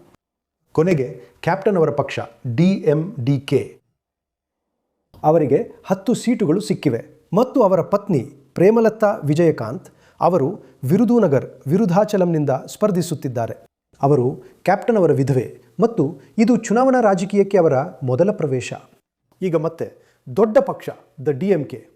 MK ಕೊಲ್ಲತ್ತೂರಿನ ಸ್ಟಾಲಿನ್ ಅವರು 2021ರಿಂದ ಮುಖ್ಯಮಂತ್ರಿಯಾಗಿದ್ದಾರೆ ಮತ್ತು 2016ರಿಂದ 21ರವರೆಗೆ ವಿರೋಧ ಪಕ್ಷದ ನಾಯಕರಾಗಿದ್ದರು. ಇದು ಅವರ 10ನೇ ಚುನಾವಣೆ. ಅವರು ಸೋತಿದ್ದಾರೆ. ಅವರು ಮತ್ತು ಅವರ ಕೆಲವು ಸಹೋದ್ಯೋಗಿಗಳು ಅವರು ಕೇವಲ 2 ಬಾರಿ ಸೋತಿದ್ದಾರೆ. 1984, 1991. ಅವರೆಲ್ಲರೂ 2 ಬಾರಿ ಸೋತಿದ್ದಾರೆ. 10ನೇ ಚುನಾವಣೆ. ಅವರ ಪ್ರಸ್ತುತ ಅಂತರ ತುಂಬ ಚಿಕ್ಕದಾಗಿದೆ, ಕೇವಲ 70,000 ಮತಗಳು. ಆದ್ದರಿಂದ ಅವರು ಅತಿಯಾಗಿ ಸಂಭ್ರಮಿಸಬಾರದು. ನಂತರ ಖಂಡಿತವಾಗಿಯೂ ನನಗನ್ಸುತ್ತೆ ಅದೇ ಅತಿ ದೊಡ್ಡ ಕ್ಯಾಚ್ OPS. ಯಾರನ್ನು ಅವರು ಪಡೆದರು? ದೇವರ್ ಮುಖ ಅವರನ್ನು ಅವರು AIADMKಯಿಂದ ಪಡೆದರು. OPS 3 ಬಾರಿ ಮುಖ್ಯಮಂತ್ರಿಯಾಗಿದ್ದರು. ಆದರೆ ಜಯಲಲಿತಾ ಅವರು ಸಂಕಷ್ಟದಲ್ಲಿದ್ದಾಗ ಮಾತ್ರ. ಆಕೆ ಇಲ್ಲದಿದ್ದಾಗ ಪೀಠವನ್ನು ಬೆಚ್ಚಗಿಡಲು ಅವರು ಆಕೆಯ ನಂಬಿಕಸ್ಥ ವ್ಯಕ್ತಿ. ಬೋಡಿನಾಯಕನೂರಿನ OPS. ಜಯಲಲಿತಾ ಅವರು ಸಂಕಷ್ಟದಲ್ಲಿದ್ದಾಗ ಅವರು 3 ಬಾರಿ ಅಲ್ಪಾವಧಿಗೆ ಮುಖ್ಯಮಂತ್ರಿಯಾಗಿದ್ದರು. ಆದರೆ ಅವರು EPS ಅವರಿಗೆ ಉಪಮುಖ್ಯಮಂತ್ರಿಯಾಗಿದ್ದರು. ಅವರು ಸತತ 5 ಚುನಾವಣೆಗಳಲ್ಲಿ ಗೆದ್ದಿದ್ದಾರೆ. ಅವರು 11 ಬಜೆಟ್ಗಳನ್ನು ಮಂಡಿಸಿದ್ದಾರೆ. ಅವರನ್ನು ಜುಲೈ 2022ರಲ್ಲಿ AIADMKಯಿಂದ ಉಚ್ಚಾಟಿಸಲಾಯಿತು. ಅವರು ಸಕ್ರಿಯ ರಾಜಕೀಯದಿಂದ ದೂರ ಉಳಿದಿದ್ದರು. ಆದರೆ ಈ ವರ್ಷ ಫೆಬ್ರವರಿಯಲ್ಲಿ ಅವರು DMK ಸೇರಿದರು ಮತ್ತು ಇದು ಪಕ್ಷಕ್ಕೆ ಒಬ್ಬ ಬಲವಾದ ತೇವರ್ ಮುಖವನ್ನು ತರುವುದು DMKಗೆ ಒಂದು ದೊಡ್ಡ ಲಾಭ ಎಂದು ನಾನು ಭಾವಿಸುತ್ತೇನೆ. ನಂತರ ದೀರ್ಘಕಾಲದಿಂದ ಇರುವ ಒಬ್ಬ ಸಜ್ಜನರಿದ್ದಾರೆ, ಕಾಟಪಾಡಿಯ ದುರೈ ಮುರುಗನ್. ಅವರು 12 ಚುನಾವಣೆಗಳಲ್ಲಿ ಸ್ಪರ್ಧಿಸಿದ್ದಾರೆ. ಅವರು ಕೂಡ ಕೇವಲ ಅದೇ 2ರಲ್ಲಿ ಮಾತ್ರ ಸೋತಿದ್ದಾರೆ, 1984 ಮತ್ತು 1991. ಅವರು ಪಕ್ಷದ ಪ್ರಧಾನ ಕಾರ್ಯದರ್ಶಿ ಮತ್ತು ಕ್ಯಾಬಿನೆಟ್ ಮಂತ್ರಿ. ಮತ್ತು ಈ ಚುನಾವಣೆಯಲ್ಲಿ 87 ವರ್ಷ ವಯಸ್ಸಿನ ಅವರೇ ಅತ್ಯಂತ ಹಿರಿಯ ಮುಖ. ನಂತರ ಖಂಡಿತವಾಗಿಯೂ ಇದ್ದಾರೆ ಶ್ರೀ ಪಿ ತ್ಯಾಗರಾಜನ್, ಮಾಜಿ ಪ್ರಸ್ತುತ IT ಸಚಿವರು, ಮಾಜಿ ಹಣಕಾಸು ಸಚಿವರು, ಮಧುರೈ ಸೆಂಟ್ರಲ್ನಿಂದ. ಇದು ಅವರ 3ನೇ ಚುನಾವಣೆ. ಮತ್ತು ಕಳೆದ ಚುನಾವಣೆಯಲ್ಲಿ ಅವರು 20% ಬಹುಮತವನ್ನು ಹೊಂದಿದ್ದರು. ಮತ್ತು ಅಂತಿಮವಾಗಿ ತಿರುಚುಳಿಯ ತಂಗಂ ತೇನರಸು. ಇದು ಅವರ 7ನೇ ಚುನಾವಣೆ. ಅವರು ತಿರುಚುಳಿಯಿಂದ ಕಳೆದ 3 ಚುನಾವಣೆಗಳನ್ನು ಗೆದ್ದಿದ್ದಾರೆ. ಕೊನೆಯದರಲ್ಲಿ 35 ಸದಸ್ಯನ್ ಬಹುಮತ. ಅವರು 2023ರಿಂದ ಹಣಕಾಸು ಸಚಿವರಾಗಿದ್ದಾರೆ. 1 ವರ್ಷದ ಹಿಂದೆ ಅವರು ಕೈಗಾರಿಕಾ ಸಚಿವರಾಗಿದ್ದರು. ಈಗ ನಾವು TVKಗೆ ಹೋಗುವ ಮೊದಲು ನಾವು ಸ್ವಲ್ಪ ಮನರಂಜನೆಯನ್ನು ನೋಡೋಣ. ಡಿಎಂಕೆಯ ಚಿಹ್ನೆ ಉದಯಿಸುತ್ತಿರುವ ಸೂರ್ಯ ಮತ್ತು ಈಗ ನಮ್ಮಲ್ಲಿದ್ದಾರೆ ಉದಯಿಸುತ್ತಿರುವ ಸೂರ್ಯ ಉದಯನಿಧಿ ಸ್ಟಾಲಿನ್. ಅವರೇ ಉದಯಿಸುತ್ತಿರುವ ಸೂರ್ಯ. ಅವರು ಚೆಪಾಕ್ನಿಂದ ಸ್ಪರ್ಧಿಸಿದ್ದಾರೆ. ಇದು ಅವರ 2ನೇ ಚುನಾವಣೆ. ಅವರಿಗೆ 50% ಸಣ್ಣ ಅಂತರವಿದೆ. ಆದ್ದರಿಂದ ಅವರು ಆರಾಮವಾಗಿರಬೇಕು. ಆದರೆ ಪ್ರಶ್ನೆ ಏನೆಂದರೆ, ಅವರು ಒಬ್ಬ ಚಲನಚಿತ್ರ ನಿರ್ಮಾಪಕ, ಒಬ್ಬ ನಟ, ಒಬ್ಬ ಚಲನಚಿತ್ರ ವಿತರಕ. ಅವರು ಮೊದಲು 2008ರಲ್ಲಿ ಒಂದು ಚಲನಚಿತ್ರವನ್ನು ನಿರ್ಮಿಸಿದರು. ಮತ್ತು ನಟ ಯಾರೆಂದು ನೀವು ಭಾವಿಸುತ್ತೀರಿ? ವಿಜಯ್. ದೇವರೇ, ನಿಜವಾಗಿಯೂ? ಹೌದು. ಹಾಗಾಗಿ ಅವರು ಮತ್ತು ವಿಜಯ್ ಈಗ ಅಲ್ಲ ಎಂದು ನಾನು ಭಾವಿಸುತ್ತೇನೆ. ತುಂಬ ಒಳ್ಳೆಯ ಸ್ನೇಹಿತರಾಗಿದ್ದರು. ಆದರೆ ಅವರು ವಾಸ್ತವವಾಗಿ ಚಿತ್ರರಂಗದಲ್ಲಿ ದೊಡ್ಡ ವ್ಯಕ್ತಿ. ಮತ್ತು ಈಗ ನಾವು ಸ್ವತಃ ಆ ಮಹಾನ್ ವ್ಯಕ್ತಿ ಶ್ರೀ ಅವರ ಬಳಿ ಬರೋಣ. ವಿಜಯ್ ಅವರು TVK ನಾಯಕ ಮತ್ತು 2024ರಲ್ಲಿ ಪಕ್ಷದ ಸ್ಥಾಪಕ. ಬೇರೆ ಯಾವುದೇ ಪಕ್ಷಕ್ಕಿಂತ ಹೆಚ್ಚಾಗಿ ಎಲ್ಲ ಸ್ಥಾನಗಳಲ್ಲಿ ಸ್ಪರ್ಧಿಸುತ್ತಿದ್ದಾರೆ. ಅವರು 2 ಸ್ಥಾನಗಳಲ್ಲಿ ಸ್ಪರ್ಧಿಸುತ್ತಿದ್ದಾರೆ, ಪೆರಂಬೂರ್ ಮತ್ತು ತಿರುಚುಳಪಲ್ಲಿ ಪೂರ್ವ. ಅವರು ಈಗ ಸ್ಪಷ್ಟವಾಗಿ ತೆರೆಯ ಮೇಲಿನ ಅತಿದೊಡ್ಡ ತಾರೆ. ಅವರ ಚಲನಚಿತ್ರಗಳು 400 ಕೋಟಿಯಿಂದ 360 ಕೋಟಿ ಗಳಿಸುತ್ತಿವೆ ಮತ್ತು ಅವರಿಗೆ ಗ್ರೇಟೆಸ್ಟ್ ಆಫ್ ಆಲ್ ಟೈಮ್ಸ್ ಎಂದು ತುಂಬ ವಿನಮ್ರವಾಗಿ ಹೆಸರಿಟ್ಟ ಒಂದು ಚಲನಚಿತ್ರವಿದೆ. ಹಾಗಾಗಿ ಅವರು ಚೆನ್ನಾಗಿಯೇ ಮಾಡುತ್ತಿದ್ದಾರೆ. ಅವರು 2024ರಲ್ಲಿ TVKಯನ್ನು ಸ್ಥಾಪಿಸಲು ನಿರ್ಧರಿಸಿದರು. ಅವರು ಅಪಾರ ಪ್ರೇಕ್ಷಕರನ್ನು ಸೆಳೆಯುತ್ತಾರೆ, ವಿಶೇಷವಾಗಿ ಯುವಜನರಲ್ಲಿ. ಮತ್ತು ಅದು ಕೆಲಸ ಮಾಡಿದೆಯೇ ಎಂದು ಮೇ 4ರಂದು ನಮಗೆ ತಿಳಿಯಲಿದೆ. ಹಿಂದೆ ಅವರು ಕ್ಯಾಪ್ಟನ್ ಜೊತೆ ಕೆಲಸ ಮಾಡುತ್ತಿದ್ದರು ಮತ್ತು ಅವರು ಇಳೆಯ ದಳಪತಿ ಎಂದು ಕರೆಯಲ್ಪಡುತ್ತಿದ್ದರು, ಅಂದರೆ ಚಿಕ್ಕ ಕಮಾಂಡರ್. ಈಗ ಕ್ಯಾಪ್ಟನ್ ಇಲ್ಲದಿರುವುದರಿಂದ ಅವರು ದಳಪತಿ ಮತ್ತು ಅಷ್ಟೇ. ತುಂಬ ಹಾಗಾಗಿ ಸ್ವಲ್ಪ ಮಟ್ಟಿಗೆ ಹಿಂದೆ ನೀವು ಯಾರದಾದರೊಬ್ಬರಿಂದ ತರಬೇತಿ ಪಡೆಯಬೇಕು ಎಂದು ಹೇಳುತ್ತಿದ್ದೀರಿ. ಹಾಗಾಗಿ ಅವರು ಕ್ಯಾಪ್ಟನ್ ಅವರಿಂದ ತರಬೇತಿ ಪಡೆದಿದ್ದಾರೆ. ಅವರು ಕೆಲಸ ಮಾಡಲಿಲ್ಲ. ಹೌದು, ಅವರು ಕ್ಯಾಪ್ಟನ್ನಿಂದ ತರಬೇತಿ ಪಡೆದಿರಲಿಲ್ಲ. ಆದರೆ ಅವರು ಸಿನಿಮಾಗಳಲ್ಲಿ ಕ್ಯಾಪ್ಟನ್ ಜೊತೆ ಕೆಲಸ ಮಾಡಿದ್ದರು. ಹೌದು. ರಾಜಕೀಯದಲ್ಲಿ ಅಲ್ಲ. ಹೌದು. ಓ ಸರಿ. ಅವರು ಸಿನಿಮಾಗಳಲ್ಲಿ ಕ್ಯಾಪ್ಟನ್ ಜೊತೆ ಕೆಲಸ ಮಾಡಿದ್ದರು. ಆಕರ್ಷಕವಾಗಿದೆ. ವಾವ್, ಬಹಳಷ್ಟು ಘಟಾನುಘಟಿಗಳು. ಹೌದು. ಸರಿ, ಈಗ ನಾವು ಅಂತಿಮವಾಗಿ ಈ ಚುನಾವಣೆ ಯಾವ ದಿಕ್ಕಿನಲ್ಲಿ ಸಾಗುತ್ತಿದೆ ಎಂಬುದರ ಸೂಚಕಗಳು ಯಾವುವು ಎಂಬುದರ ಕಡೆಗೆ ಸಾಗೋಣ. ಮೊದಲನೇದಾಗಿ, ಇದು ಸ್ವಿಂಗ್ಗಳಿಗೆ ಬಹಳ ಸೂಕ್ಷ್ಮವಾದ ಸೀಟುಗಳ ಸ್ಥಿತಿಯಾಗಿದೆ.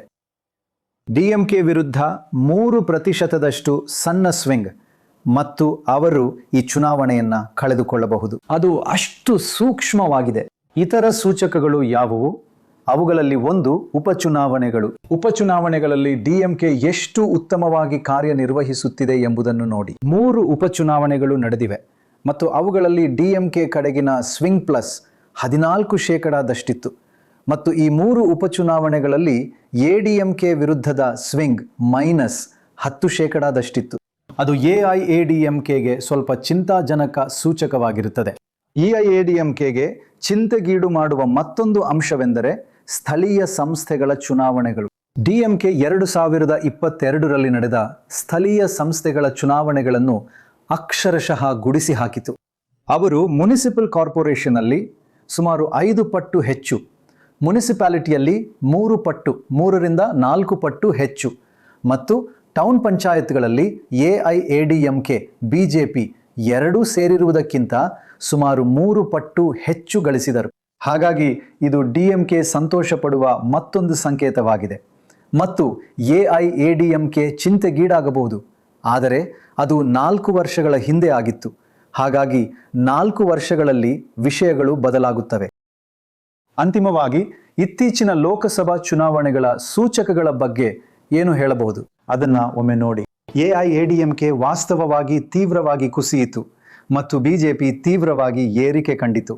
ಆದರೆ ಮೊದಲು DMK ಅದು 45ರಿಂದ ಸುಮಾರು 47ಕ್ಕೆ ಏರಿತು. ಎಐಎಡಿಎಂಕೆ 33ರಿಂದ 23ಕ್ಕೆ ಇಳಿಯಿತು. 2024ರಲ್ಲಿ ವಿಧಾನಸಭೆ ಮತ್ತು ಲೋಕಸಭೆ ಚುನಾವಣೆಗಳ ನಡುವೆ ಅದು 10% ಇಳಿಕೆಯಾಗಿದೆ. ಬಿಜೆಪಿ 2.6ರಿಂದ 11.3ಕ್ಕೆ ಏರಿತು. ಅದು ಒಂದು ಭಾರಿ ಸುಧಾರಣೆ. ಮತ್ತು ಪಿಎಂಕೆ ಹೆಚ್ಚು ಕಡಿಮೆ ಸುಮಾರು 4%ನಲ್ಲಿ ಸ್ಥಿರವಾಗಿತ್ತು. ಮತ್ತೊಮ್ಮೆ ಡಿಎಂಕೆ ಮತ್ತು ಬಿಜೆಪಿಗೆ ಇದು ಸ್ವಲ್ಪ ಸಕಾರಾತ್ಮಕ ಸುದ್ದಿ. ಲೋಕಸಭಾ ಚುನಾವಣೆಯಲ್ಲಿಯೂ ಇಬ್ಬರು ಸಾಕಷ್ಟು ಉತ್ತಮವಾಗಿ ಕಾರ್ಯನಿರ್ವಹಿಸುತ್ತಿದ್ದಾರೆ. ಲೋಕಸಭೆಯ ವಿಷಯಕ್ಕೆ ಬಂದಾಗ ಮತ್ತು ವಿಧಾನಸಭೆಯ ವಿಷಯಕ್ಕೆ ಬಂದಾಗ ತಮಿಳುನಾಡು ಮತದಾರರ ವರ್ತನಾಶಾಸ್ತ್ರವು ವಿಭಿನ್ನವಾಗಿರುತ್ತದೆ. ಹಾಗಾಗಿ ವಿಧಾನಸಭೆಯ ನಿರೂಪಣೆ ಮತ್ತು ಆಡಳಿತಗಾರರಿಗೆ ಸಂಬಂಧಿಸಿದಂತೆ ಇರುವ ಒಳಪ್ರವಾಹವು ಚುನಾವಣೆಗೆ ಕೇವಲ 1-2 ತಿಂಗಳುಗಳ ಮೊದಲು ಮಾತ್ರ ತಿಳಿಯುತ್ತದೆ. ನಾವು ಮೊದಲಿನಿಂದಲೂ ಬಹಳ ಸ್ಪಷ್ಟವಾಗಿದ್ದೆವು, ಇದು ದ್ರಾವಿಡ ಪ್ರಮುಖರ ನಡುವೆ ಎಐಎಡಿಎಂಕೆ ವರ್ಸಸ್ ಆ ಡಿಎಂಕೆ. ಆದರೆ ಒಬ್ಬ ಹೊಸಬರು ತಮ್ಮನ್ನು ತಾವು ಸ್ಥಾಪಿಸಿಕೊಳ್ಳಬೇಕಾಗಿರುವುದರಿಂದ ಅವರು ಆಡಳಿತಗಾರನಿಗೆ ಸವಾಲು ಹಾಕಬೇಕಾಗುತ್ತದೆ. ಹಾಗಾಗಿ ಟಿವಿಕೆ ಮಿಸ್ಟರ್ ವಿಜಯ್ ಡಿಎಂಕೆಗೆ ಪರ್ಯಾಯವಾಗಿ ತಮ್ಮನ್ನು ಬಿಂಬಿಸಿಕೊಳ್ಳಲು ಪ್ರಾರಂಭಿಸಿದರು. ಇದರಲ್ಲಿ ಡಿಎಂಕೆ ನಂಬಿದ್ದೇನೆಂದರೆ ಆಡಳಿತ ವಿರೋಧಿ ಮತಗಳನ್ನು ತಮ್ಮ ಪರವಾಗಿ ಸೆಳೆಯಲು ಅದು ಅವರಿಗೆ ಸಹಾಯ ಮಾಡುತ್ತದೆ, ಇದರಿಂದ ನಾವು ಗೆಲ್ಲುವುದಿಲ್ಲ ಎಂದು. ಆದರೆ ರಾಜಕೀಯ ವಾತಾವರಣ ಮತ್ತು ಚಲನಶೀಲತೆಗಳು ನಿಜವಾಗಿಯೂ ವೇಗವಾಗಿ ಬದಲಾದವು. ಈಗ ಇದು ದ್ರಾವಿಡ ಪ್ರಮುಖರ ನಡುವೆ ಇದೆ. ವಾಸ್ತವ ಸ್ಥಿತಿ ಇದೇ ಆಗಿದೆ. ಅಂತಿಮವಾಗಿ ಅಭಿಪ್ರಾಯ ಸಂಗ್ರಹಗಳು ಏನು ಹೇಳುತ್ತಿವೆ? ಇಲ್ಲಿದೆ ನೋಡಿ. ಇದು ಹಲವಾರು ಅಭಿಪ್ರಾಯ ಸಮೀಕ್ಷೆಗಳನ್ನು ಒಟ್ಟಿಗೆ ತೆಗೆದುಕೊಂಡು ಮಾಡಿದ ಸಮೀಕ್ಷೆಗಳ ಸಮೀಕ್ಷೆಯಾಗಿದೆ. ನೆನಪಿರಲಿ, ಬಹುಮತವೆಂದರೆ 118. ಸಮೀಕ್ಷೆಗಳ ಸಮೀಕ್ಷೆಯು ಡಿಎಂಕೆ ಮೈತ್ರಿಕೂಟವು 143 ಸ್ಥಾನಗಳನ್ನು ಪಡೆಯಲಿದೆ ಎಂದು ಹೇಳುತ್ತಿದೆ. ಅದು ಸ್ವಲ್ಪ ಅರ್ಧದ ಗಡಿಗಿಂತ ಗಣನೀಯವಾಗಿ ಹೆಚ್ಚಾಗಿದೆ. ಬಿಜೆಪಿಯೊಂದಿಗಿನ ಎಐಎಡಿಎಂಕೆ 82 ಸ್ಥಾನಗಳನ್ನು ಪಡೆಯಲಿದೆ. ಟಿವಿಕೆ ಅಂದರೆ ವಿಜಯ್ ಅವರ ಪಕ್ಷ 8 ಮತ್ತು ಇತರರು 1 ಸ್ಥಾನವನ್ನು ಪಡೆಯುತ್ತಾರೆ. ಹಾಗಾಗಿ 143, 82, 8 ಮತ್ತು 1 ಇದು ಡಿಎಂಕೆಗೆ ಸ್ಪಷ್ಟ ಗೆಲುವನ್ನು ತೋರಿಸುತ್ತಿದೆ. ಆದರೆ ತಮಿಳುನಾಡಿನಲ್ಲಿ ಸಮೀಕ್ಷೆಗಳು ಎಷ್ಟು ನಿಖರವಾಗಿರುತ್ತವೆ? ವಾಸ್ತವವಾಗಿ ಅವು ಬಹಳ ನಿಖರವಾಗಿರುತ್ತವೆ. ವರ್ಷಗಳಿಂದೀಚೆಗೆ ನಿಖರತೆಯ ಪ್ರಮಾಣ 90%. ಬಹುಶಃ ಅದಕ್ಕೆ ಕಾರಣವೇನೆಂದರೆ ತಮಿಳುನಾಡಿನಲ್ಲಿನ ಸಮೀಕ್ಷೆಗಳಲ್ಲಿ ಭಾಗವಹಿಸುವವರು ಸತ್ಯವನ್ನೇ ಹೇಳುತ್ತಾರೆ. ಮತ್ತು 95% ಎಂಬುದು ಬಹಳ ಒಳ್ಳೆಯ ಯಶಸ್ಸಿನ ಪ್ರಮಾಣ ಅಲ್ಲವೇ? ಬಹಳ ಒಳ್ಳೆಯದು, ಅತ್ಯುತ್ತಮ ಯಶಸ್ಸಿನ ಪ್ರಮಾಣ. ಬಂಗಾಲ ಕೂಡ ಸರಿಸುಮಾರು ಹಾಗೆಯೇ ಇದೆ ಅಂದುಕೊಳ್ಳುತ್ತೇನೆ. ಓಹ್, ಬಂಗಾಲವೆಲ್ಲ ಪ್ರಾಮಾಣಿಕ. ನಗಬೇಡಿ. ನಾನು ಒಂದು ವಿಷಯ ಹೇಳಬಹುದಾ? ಗೊತ್ತಾ, ನೀವು ಆ ಸ್ಥಳೀಯ ಚುನಾವಣೆಗಳ ಬಗ್ಗೆ ಹೇಳಿದಿರಲ್ಲ? ಹೌದು. ಗೊತ್ತಾ, ಅದು ಬೇರೆ ಚುನಾವಣೆಗಳಲ್ಲಿ ಹೋರಾಡಲು ನಿಮಗೆ ಮೂಲ ಸೌಕರ್ಯವನ್ನು ಕೊಡುತ್ತದೆ. ನೀವು ಸ್ಥಳೀಯ ಪ್ರದೇಶಗಳಲ್ಲಿ ಗೆದ್ದರೆ ಸರಿ, ಅದು ನಿಮಗೆ ಸ್ಥಳೀಯವಾಗಿ ಹೆಚ್ಚಿನ ಪ್ರಭಾವವನ್ನು ನೀಡುತ್ತದೆ ಅಷ್ಟೇ. ಹಾಗಾಗಿ ವಿಧಾನಸಭಾ ಚುನಾವಣೆಗಳು ಬಂದಾಗ ನೀವು ತುಲನಾತ್ಮಕವಾಗಿ ಉತ್ತಮವಾಗಿ ಸಿದ್ಧರಾಗಿರುತ್ತೀರಿ. ಈ ನಡುವೆ ಪರಿಸ್ಥಿತಿ ಡಿಎಂಕೆ ಕಡೆಗೆ ವಾಲುತ್ತಿರುವಂತೆ ತೋರುತ್ತಿದೆ. ಆದರೆ ಈಗ ವಿಜಯ್ ಬಂದಿದ್ದಾರೆ. ಆದರೆ ಸಮೀಕ್ಷೆಗಳು ಅವರು ಅಷ್ಟೇನೂ ಚೆನ್ನಾಗಿ ಮಾಡುತ್ತಿಲ್ಲ ಎಂದು ಹೇಳುತ್ತವೆ. ಆದರೆ ಹೊಸ ವಿದ್ಯಮಾನಗಳ ಸಮೀಕ್ಷೆಗಳು ಸಾಮಾನ್ಯವಾಗಿ ಅಷ್ಟು ನಿಖರವಾಗಿರುವುದಿಲ್ಲ. ಹಾಗಾದರೆ ಒಟ್ಟಾರೆಯಾಗಿ ಅದು ಡಿಎಂಕೆ ಕಡೆಗೆ ವಾಲುತ್ತಿದೆ ಎಂಬ ಭಾವನೆ ನಿಮಗೆ ಬರುತ್ತಿದೆಯೇ? ಹಾಗಾಗಿ ಈ ಪ್ರಚಾರದ ಆರಂಭಿಕ ಹಂತದಲ್ಲಿ ವಾಸ್ತವವಾಗಿ ಎಡಿಎಂಕೆ ಧ್ವನಿ ಎಲ್ಲೂ ಕೇಳಿ ಬರುತ್ತಿರಲಿಲ್ಲ. ನೀವು ಅವರನ್ನ ನಿರೂಪಣೆಯಲ್ಲಿ ಎಲ್ಲೂ ಕೇಳಲಿಲ್ಲ. ಅವರು ಬಹುತೇಕ ಚುನಾವಣೆಯಲ್ಲೇ ಇಲ್ಲವೇನೋ ಎಂಬಂತಿದ್ದರು. ಇದು ಟಿವಿಕೆ ವರ್ಸಸ್ ಡಿಎಂಕೆ ಕದನ ಎನ್ನುವಂತೆ ಕಾಣಿಸುತ್ತಿತ್ತು. ನೀವು ಹೇಳಿದ 3% ಸ್ವಿಂಗ್ ವಾಸ್ತವವಾಗಿ ಡಿಎಂಕೆಯನ್ನ ತೊಂದರೆಗೆ ಸಿಲುಕಿಸಬಹುದು. ವಿಜಯ್ ಬರುವುದರಿಂದ ಅನೇಕ ಸೀಟುಗಳಲ್ಲಿನ ಅಂತರ ತುಂಬಾ ಕಿರಿದಾಗಬಹುದು ಎಂದು ಡಿಎಂಕೆ ಅರಿತುಕೊಂಡಿದೆ. ಮತ್ತು 26 ಪಕ್ಷಗಳ ಮೈತ್ರಿಕೂಟಕ್ಕೆ ಅದೂ ಒಂದು ಕಾರಣ. ಅವರು ಯಾವುದೇ ರಿಸ್ಕ್ ತೆಗೆದುಕೊಳ್ಳಲು ಬಯಸುವುದಿಲ್ಲ ಮತ್ತು ಆದ್ದರಿಂದ ಎಲ್ಲರನ್ನೂ ಒಟ್ಟಿಗೆ ಸೇರಿಸಿಕೊಳ್ಳುತ್ತಿದ್ದಾರೆ. ಹೀಗಾಗಿ ಆ ಕೆಲವು ಸಾವಿರ ಮತಗಳು ಕೂಡ ಒಂದು ವೇಳೆ ಡಿಎಂಡಿಕೆ ನಿಮಗೆ ಒಂದು ನಿರ್ದಿಷ್ಟ ಕ್ಷೇತ್ರದಲ್ಲಿ ಕೇವಲ ಸುಮಾರು 2,000, 3,000, 4,000 ಮತಗಳನ್ನು ತಂದರೂ ಸಹ ನಿರ್ಣಾಯಕವಾಗಬಹುದು. ಅದು ನಿರ್ಣಾಯಕವಾಗಬಹುದು. ಮತ್ತು ಅದಕ್ಕಾಗಿಯೇ ಡಿಎಂಕೆ 26 ಪಕ್ಷಗಳ ಇಂತಹ ದೊಡ್ಡ ಮೈತ್ರಿಕೂಟವನ್ನ ಒಟ್ಟಾಗಿ ಹೆಣೆದಿದೆ. ಸರಿ. ಹಾಗಾದರೆ ಯಾರು ಗೆಲ್ಲುತ್ತಿದ್ದಾರೆ? ಹಾಗಾದ್ರೆ ಒಂದು ಸ್ವಾರಸ್ಯಕರ ಸರಳ ಪ್ರಶ್ನೆ.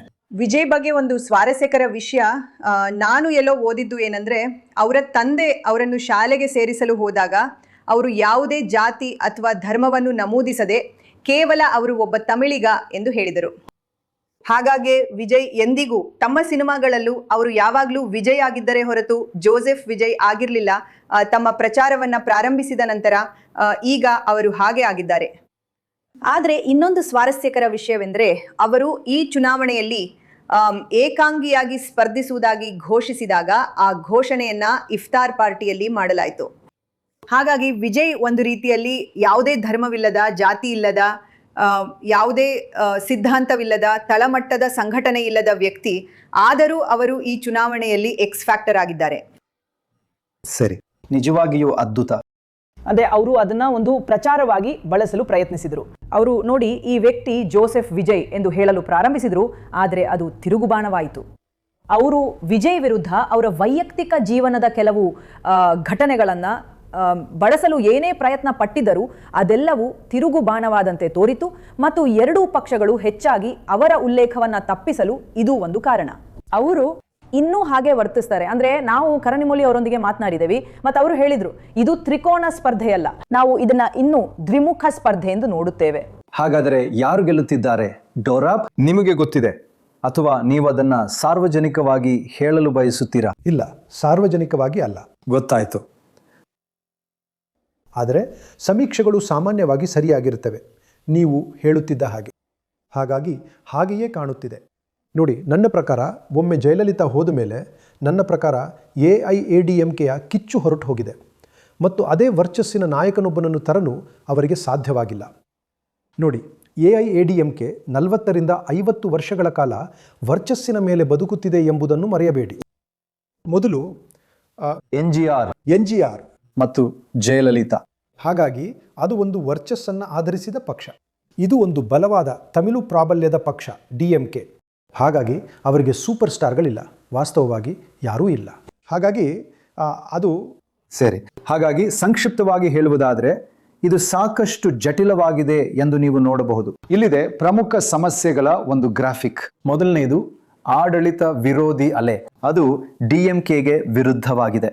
ಎರಡನೆಯದಾಗಿ ಮಹಿಳಾ ಸುರಕ್ಷತೆಯು ಒಂದು ಗ್ರಹಿಸಿದ ವಿಷಯವಾಗಿದೆ, ಆದರೂ ವಾಸ್ತವದಲ್ಲಿ ಅಂಕಿಅಂಶಗಳು ಇದು ಮಹಿಳೆಯರಿಗೆ ಅತ್ಯಂತ ಸುರಕ್ಷಿತ ರಾಜ್ಯವೆಂದು ತೋರಿಸುತ್ತವೆ. ಆದರೆ ಈ ಚುನಾವಣೆಯಲ್ಲಿ ಅದು ಎಷ್ಟು ಮುಖ್ಯವಾಗುತ್ತದೆ ಮತ್ತು ಅದು DMKಗೆ ವಿರುದ್ಧವಾಗಿ ಹೋಗಬಹುದು. ಪ್ರಾದೇಶಿಕ ಪಕ್ಷಗಳ ಉದಯವು ಪ್ರಮುಖವಾಗಿದೆ ಮತ್ತು ಅದು BJPಯೊಂದಿಗೆ ಮೈತ್ರಿ ಮಾಡಿಕೊಳ್ಳುವ ಮೂಲಕ AIADMK ಮಾಡಿರುವ ತಪ್ಪಾಗಿರಬಹುದು. ರಾಷ್ಟ್ರೀಯ ಪಕ್ಷಗಳು ಕ್ಷೀಣಿಸುತ್ತಿವೆ ಮತ್ತು ಪ್ರಾದೇಶಿಕ ಪಕ್ಷಗಳು ಮೇಲೇರುತ್ತಿವೆ.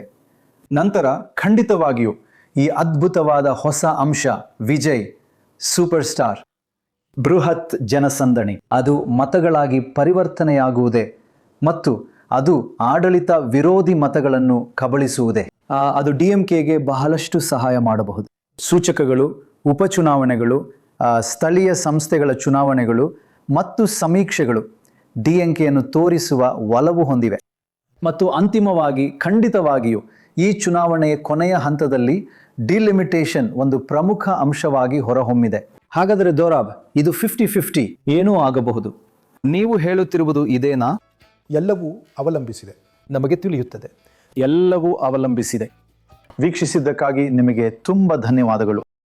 ಇದೊಂದು ಸಂಕೀರ್ಣ ಕತೆ ಮತ್ತು ನಾವು ಕೆಲವು ಸಮಸ್ಯೆಗಳನ್ನು ಸ್ಪಷ್ಟಪಡಿಸಿದ್ದೇವೆ ಎಂದು ನಾನು ಭಾವಿಸುತ್ತೇನೆ. ಮತ್ತೆ ಶೀಘ್ರದಲ್ಲೇ ಭೇಟಿಯಾಗೋಣ. ಕೌಂಟ್ ಡೌನ್ ವೀಕ್ಷಿಸಿದ್ದಕ್ಕಾಗಿ ಧನ್ಯವಾದಗಳು.